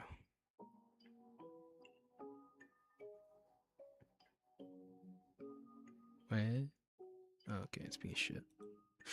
Yeah, okay. Why Garfield Games is Garfield being popularity titles carried to shared connection on the big screen. Guardians of the Galaxy, Chris Pratt's voice for Mario Bros. Movie, and a sequel portraying Garfield in a recent animated film. That's about as close as the two franchises will come across crossover short. Another Smash Bros. Sequel that may seek lasagna craving felines for its roster. Let's go, baby. Mario Kart Tour will be shut down on December 29th, 7 years after Nintendo began its push for mobile. It's only been 7 years. Most of Nintendo's other mobile games from that era have also shut down, with a few exceptions, including Super Mario Run, Fire Emblem Heroes, and Pikmin Bloom. Console's Mario Kart World is currently best-selling game, and Switch 2 dropped a new update this month. 2 additional Knockout Tour routes were included in that update, with at least 6 more routes slated to be added in future updates. Wow. Alright. Well, there you go. I just thought that was kind of a cute one because I love cats that are orange and that eat cheese. Cheese is a love language, you know. Amen. Because Houston Trill Burgers chain rolls out My Hero Academia 10th anniversary baby burger. Go beyond plus ultra with this one for all burger plus ultra fries and Detroit Smash lemonade. Nice. Award-winning Houston-based smash burger chain Trill Burgers announced a collaboration with My Hero Academia on Friday. Collaboration is in celebration with the anime series' 10th anniversary, set to include the one-for-all burger combo with the plus ultra fries and the Detroit Smash lemonade. The set will be available from July 11th to August 9th at Montrose Spring and Missouri City locations. I had no idea. Pineapple chunks, mango chunks, kiwi syrup base. Trill Burgers co-founder Bun B and Eddie Nugent described the burger combo as a tender hamburger steak patty with demi-glazed beef gravy, American cheese. Nice. Oh god, I'm fucking hungry. And cabbage and onion, on top of the sesame citrus dressing, and served with the Trill Burgers seasoned fries, plus ultra fries and Trill Burgers in-house seasoned fries, topped with okonomi sauce, mayonnaise, Japanese furikake seasoning, bonito flakes, dried tuna shaved onto paper-thin flakes. Detroit Smash lemonade will be made of lemon, pineapple cheese, slice of mango, and kiwi syrup base. Trill Burgers previewed the menu items on its Instagram account. Hey, what's up? It's the Trill OG Bun B. Let's fucking go. I love that this is where we're at in the universe. Anime collaboration with hamburgers. Let's fucking go. Where is the Zenless Zone Zero and the Burger Girl collaboration? Let's go. Cartoon? What you fucking... Oh, I'm just kidding. Call it cartoon. He said an anime cartoon? Okay, cool. You know what I'm saying? This is an amazing burger and a different burger for us. Of course, you can see it's not a smash. Hamburger steak, yeah. Covered in a semi-glazed beef gravy. That's the demi-glaze sauce that they use for the curry burgers. That's good. Coleslaw. It gives it like a stronger reflection for the instead of lettuce. That'll make that beef stand out. The flavor of the beef stand out more. This is just a standard Japanese toppings on top of from fries. Very nice. I'm not gonna say just, but you know, flavor. Mayonnaise. Yeah, baby. Furikake, imagino. Ese está muy bonito. Gracias. He knows what he's saying. Okay. That's pretty cool. I would get down with that. That's pretty cool. Yeah, yeah. And lemonade. I love lemonade. I'm a huge fan of citrusy drinks. Sheesh, because Deku's green. Hell yeah. That's where we're at in the year of our Lord 2026. Let's fucking go. Now, I don't live in Detroit smashing, but your boy knows how to smash. Anyways. Hero Academia Troll Burgers releases a shirt character Izudeku on jersey becoming #1 on the Hero on his back. 10th anniversary logo with Troll Burgers brand on the front. The shirt will be available using text from 2 sauces and white. I love that. I love that it's just him making his way across. Ah, so good. Troll Burgers is no stranger to anime collaborations. Change previously partnered with Spy Family in 2025. Spy Family Troll Burger. What? I didn't know that. Jesus, I'm out of the game, guys. I need I need to get back into the burger game. Damn it. All right, but that's cool. That's genuinely cool. Again, this is food. I love food. Art is food. Food is art. I love that we're combining anime and food. I wish there was more of a chance for someone like me to try it out. I don't feel like driving 12 hours all the way out to 20 hours all the way out to Texas. But if I had to, I would consider it. That being said, yeah, man, homie's out here. He's making deals, and it's cool. We're doing collaborations with anime properties, and that is something that has become more and more common in this day. Some people might call it mainstream, and while that is technically true, the fact that we can still share the art and smile at the people who care about the things that we care about is the blessing, the gift in itself. So, if you're out there, please, in the Houston area, please enjoy a delicious burger for me, because I'm fucking hungry right now. But we're gonna wrap this one up with a bit of intense news for the end of the day. Kiki's delivery service, Akiko Hayashi, dies at 81. This is by Nitatai over at the Anime News Network. He illustrated many children's books, including Miki's First Errand and There's a Hippo in My Bath. Japanese news outlets the Mainichi reported on Wednesday children's book author and illustrator Akiko Hayashi died of pneumonia on July 1st in a hospital in Nagano Prefecture. She was 81. She was well known for illustrating the first novel of Eiko's Kandono's children's novel, Kiki's Delivery Service, which Studio Ghibli adapted into a film in 1989. She also illustrated Yoriko Tsutsui books Miki's First Errand and Kyoko Matsuka's There's a Hippo in My Bath. Cute. Hippo for Christmas. Hayashi wrote her own picture books as well, including Good Evening, Mr. Moon, and Aki and the Fox. Hayashi began her career in 1973 with a picture book of Kamihi Hoki. She won numerous awards during her career, including the second Ehon Nippon Award and the Fine Arts Prize of Sankei Children's Books Publishing Culture Award. And so, it is with a heart that we respect. Because again, what makes an artist a legend? Why do we respect these visions years into the future? If not for the simple fact that the emotions she portrayed on that paper reached the emotions of everyone that read those books. Shit. It even reached the emotions of one Hayao Miyazaki. And that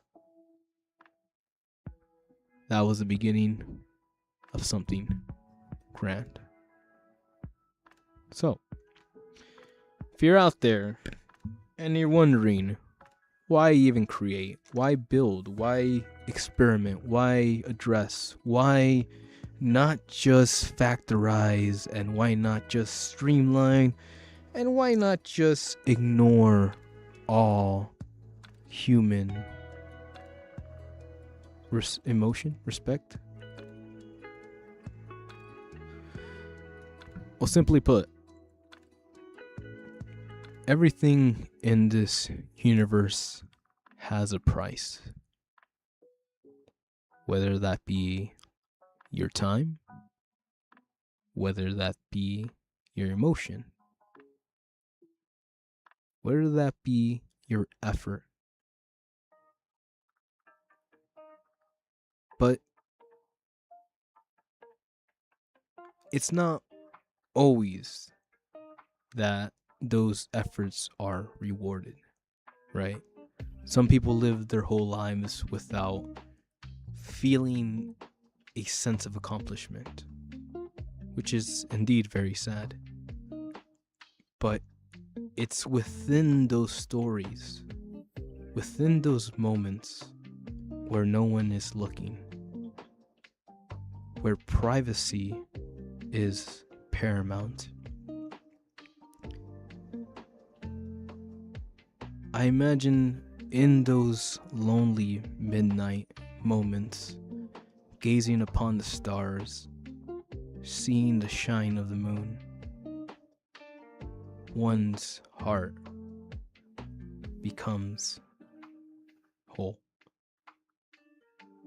And the power to extract that emotion, that vision, that dream, that hope, and to share that with the universe. Now that's a superpower. One question. Cállate la fregada madre puta verga que te pinche mamada fregate. Fuck you, YouTube. Says Frankenstein. They got me. They got me. They caught me. They got me. The government's after me. So it's important, man. It's important. It's important that we fucking create because we feel a desire to create. We're not just being fucking shoved into a desk, shoved a pencil in our hands and told to recreate this image because that's what the general market AI has predicted that the market needs right now. It's not a need. We need things. We want things. But to be something, you can't fake that. You can't fake passion. You can't fake love. You can't. You can only fake yourself. So, ladies and gentlemen, I hope that those who have envisioned, those who have dreamed, those who have decided to leave their mark upon this earth with a hope of peace and respect and understanding rather than a place of egotistical indulgence. I really hope those people still exist. In a world where it feels like we're being more corporatized and more condensed to this AI universe where machine work, it does feel like we're losing more of our humanity. And if that is the price to pay, can't really say if it's worth it. So, with all that being said, Miss Akiko Hayashi.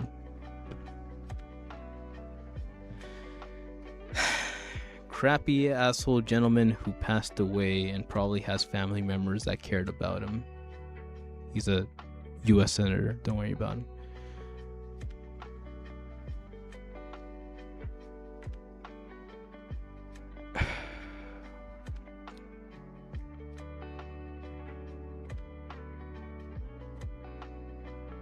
We receive your story.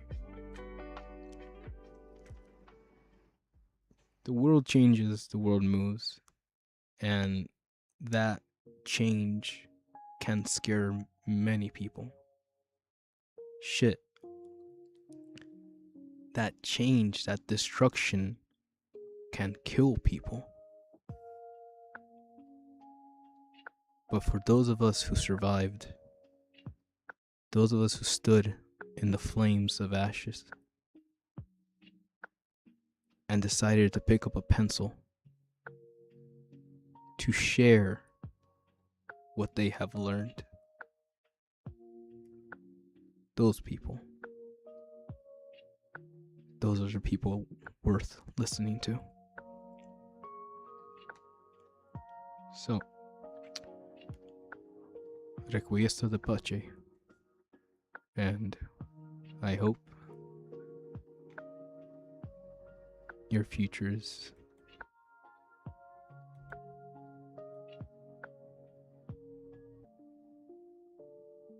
that's it. We knew.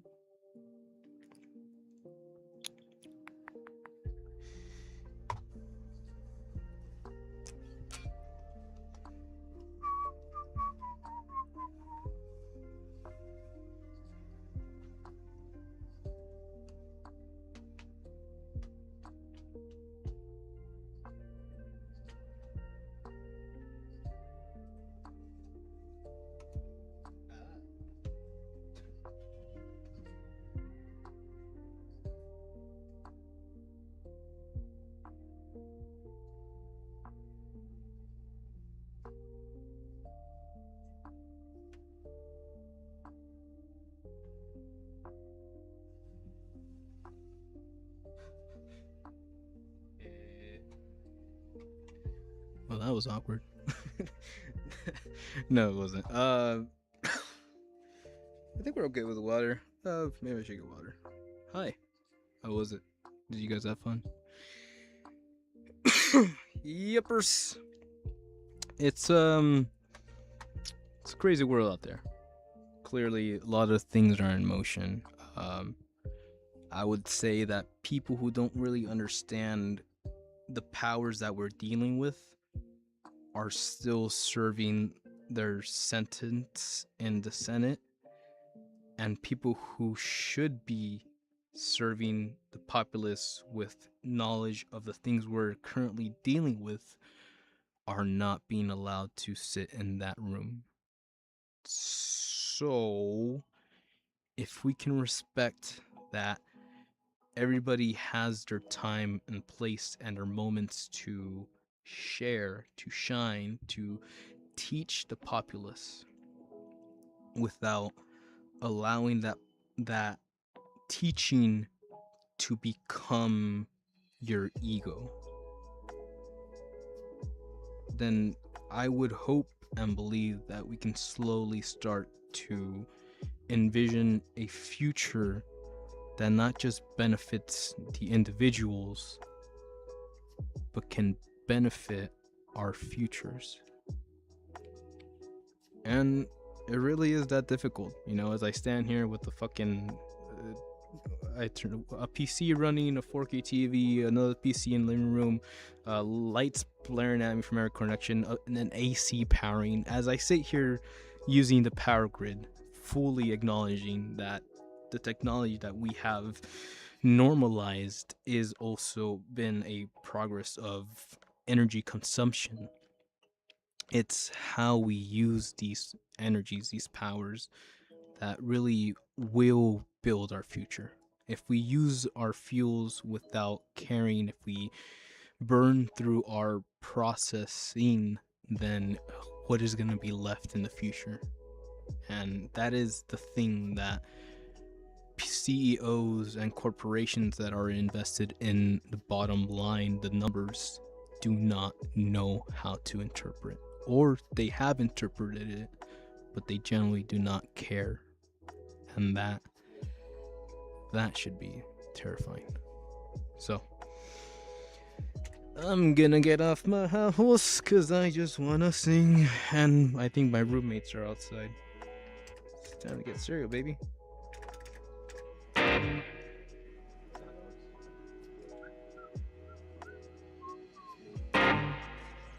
really hurt.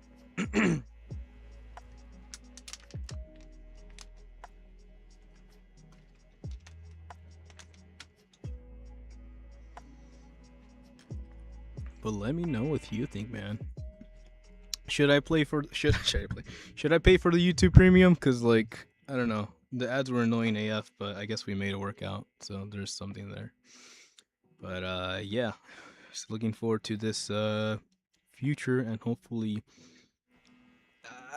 I do believe there's enough people out there that are starting to talk, and at the end of the day, that's all we can really hope for, right? Not only that we will be out there talking with them, but that not only that people will stand up and talk for us in our places, but to start the conversation, but that we are able to also go out there and join the conversation to help support and to help show these people that we are affected by these decisions. And if your decisions, if your processing no longer reflects the consequences of your decisions, then we the people have a right to stand up to your decisions and change the status quo. And without that sounding like a revolution or guerrilla warfare, it's kind of where we're at. So hoping for a better future, hoping for a better tomorrow, and that only happens if we show love today. So, vámonos la fregada.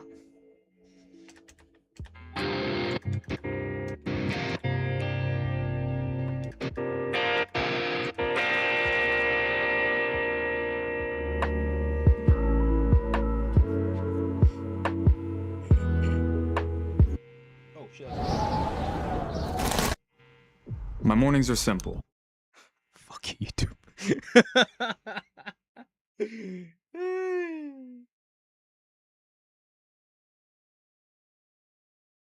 And it's like $16 for the fucking YouTube. How long has it been $16? I've been paying for YouTube Prime or Premium for like years already. I hate YouTube. Need a new streaming service. Every time I think of you, I feel a shot right through me and the bottom blue. It's no problem of mine, but it's the problem I find. Living life that I leave behind. There's no sense in telling me wisdom of a fool won't set you free, but it's the way that it goes and that somebody knows. Every day my confusion grows. Shit.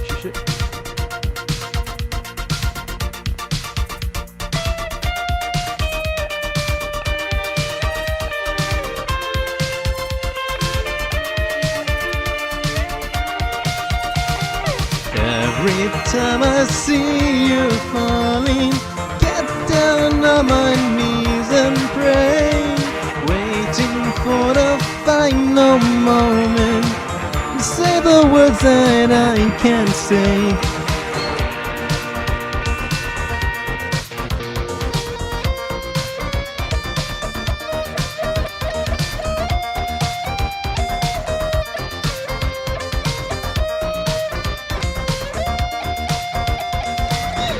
I feel fine now, I feel good, feeling like I never should. Whenever I get this way, I just know what to say. Be ourselves like we were yesterday. I'm not sure what this could mean. Don't think you're right, have you seen? I do admit to myself that if I hurt someone else, I'll never see just what we're meant to mean.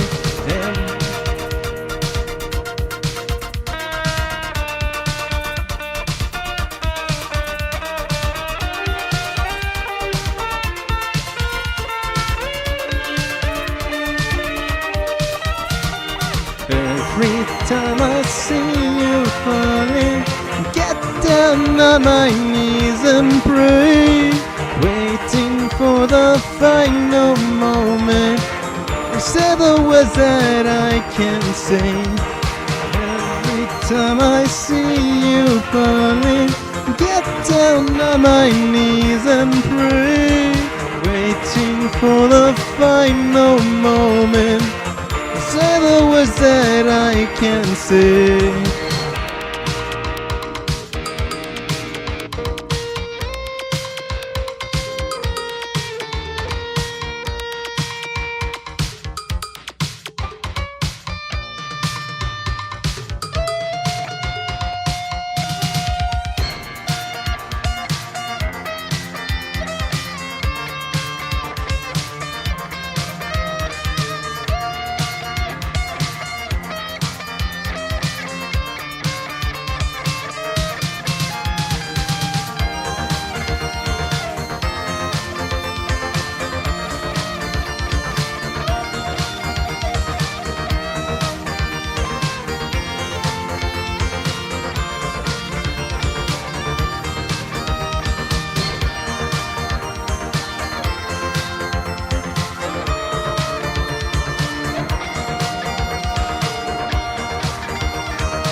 That was longer than I thought it was gonna be.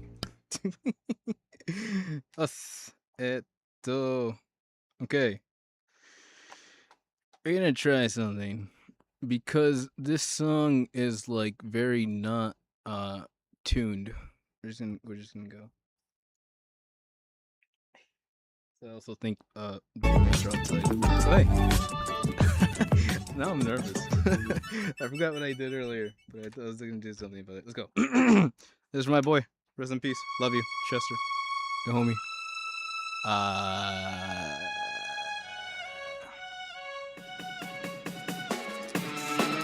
Oh, it's for Naruto.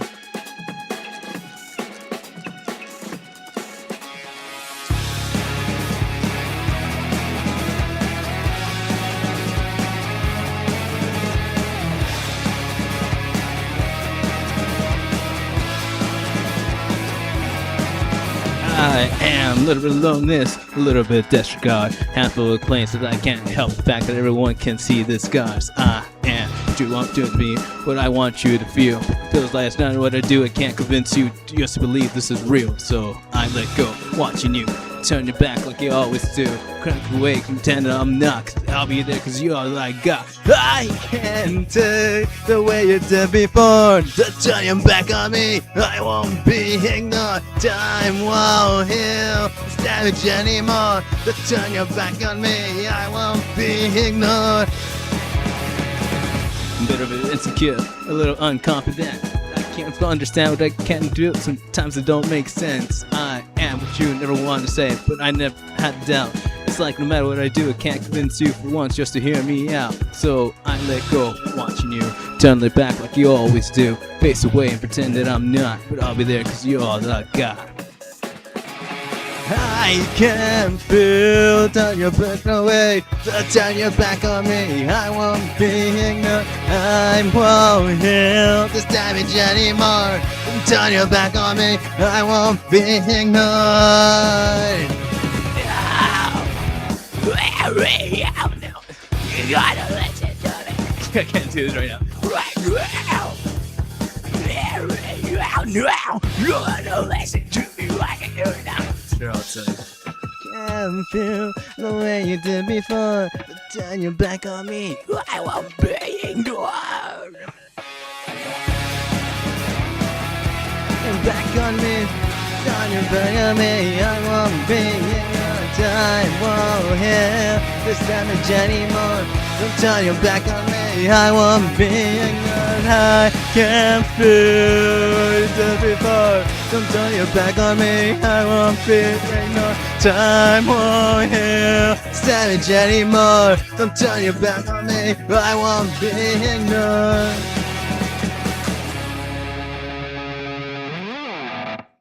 No, I can't do it. They're outside.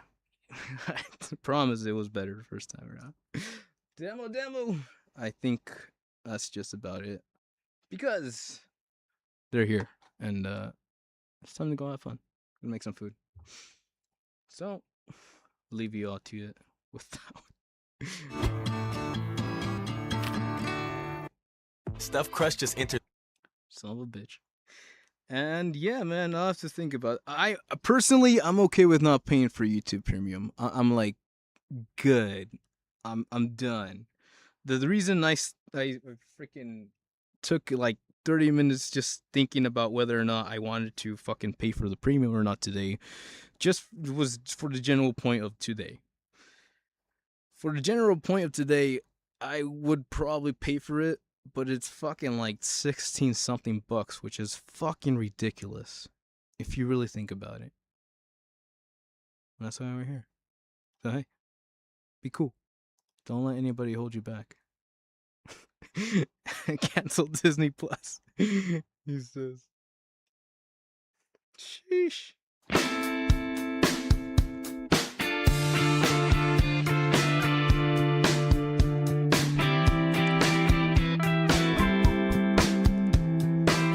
Sing the song, I paint a picture.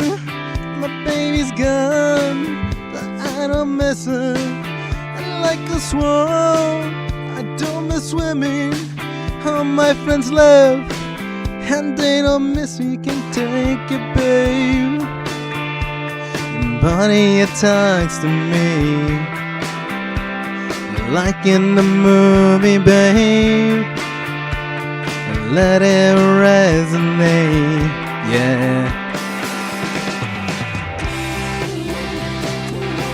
I want your time.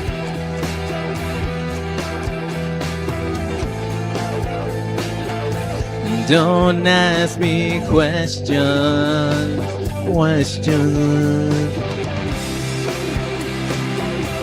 that you don't want.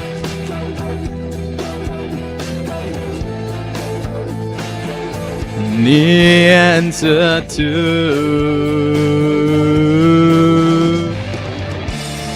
love you in the morning, so you know it's no lie. You're hiding in the background and you wanna be found. I got you on my back and now you gotta think fast. You're hiding in the background and you wanna be found. Take it easy, baby.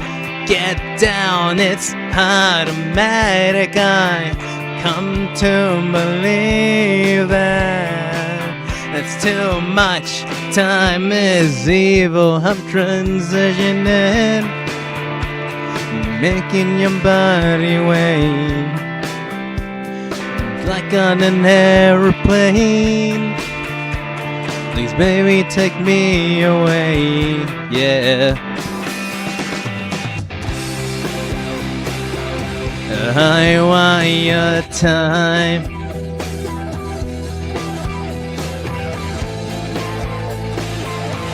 Don't ask me questions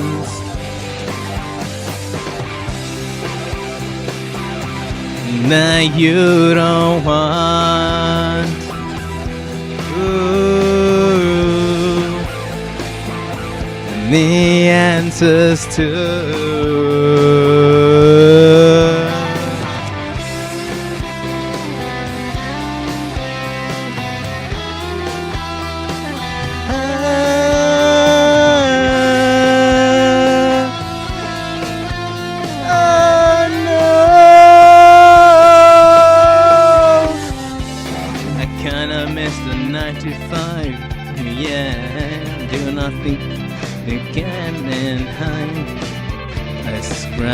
fire just like a child, yeah.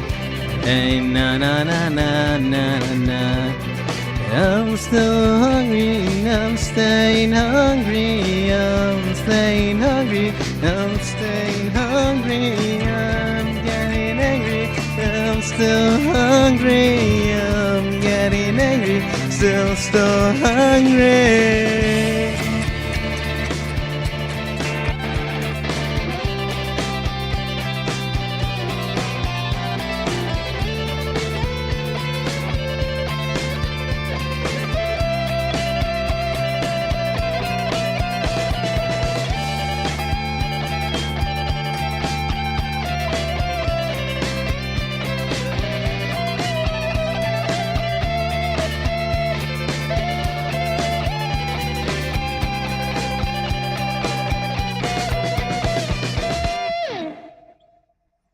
Thank you.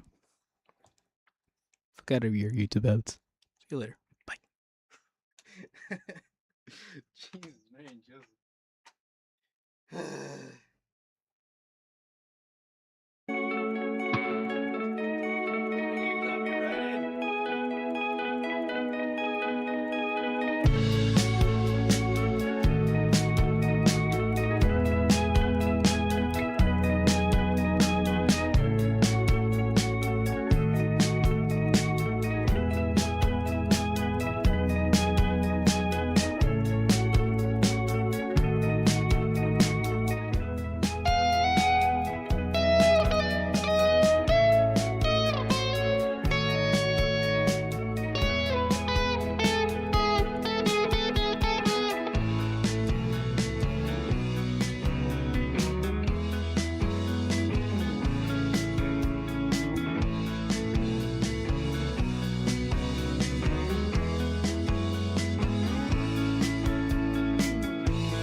Down in the skin in your story,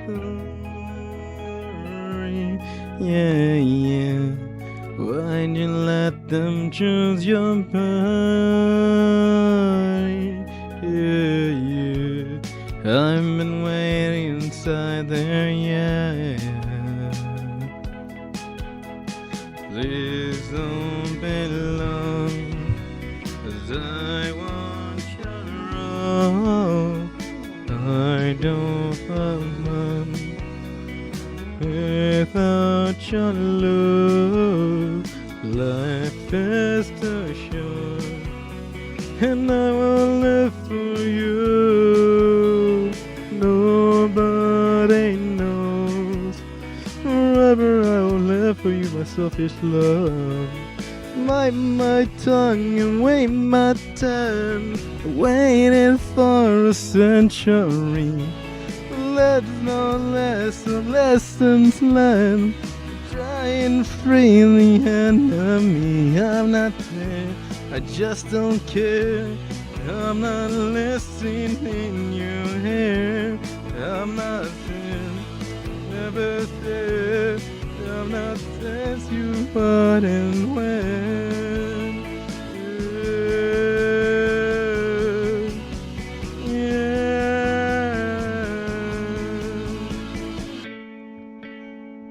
It would put that guy's song out there.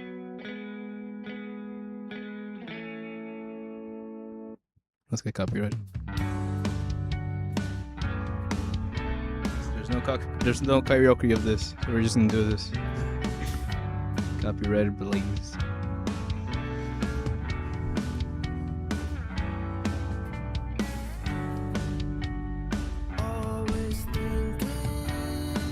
Thought they have lyrics.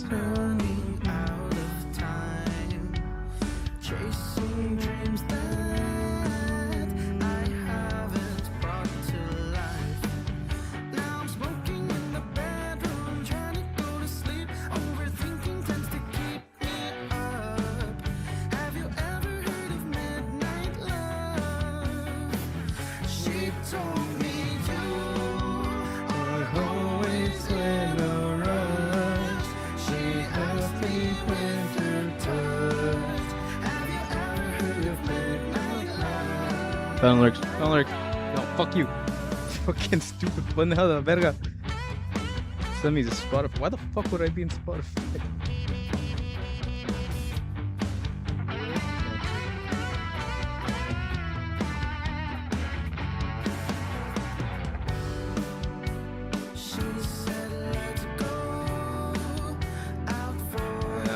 verifying I'm not a bot.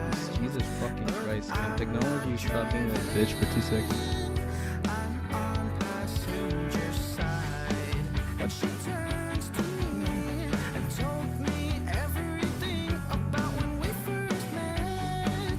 Reminding me that baby you're just enough. You are always in a rush. She asked me with her touch, have you ever heard of me? I love you. You are always in a rush. She asked me with her touch, have you ever heard of me? I love you. Was that it?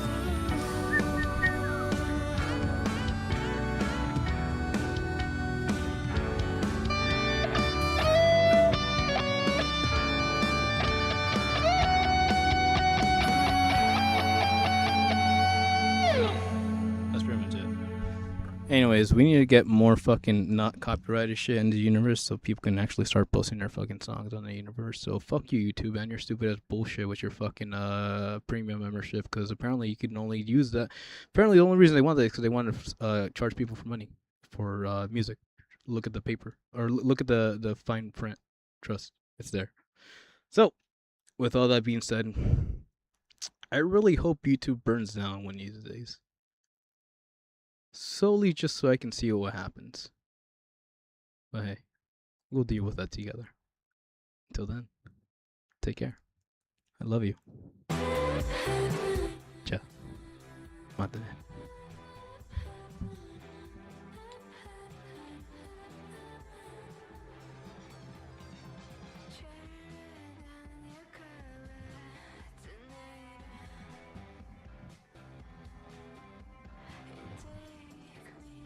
Thank you, Amari. I really like your name.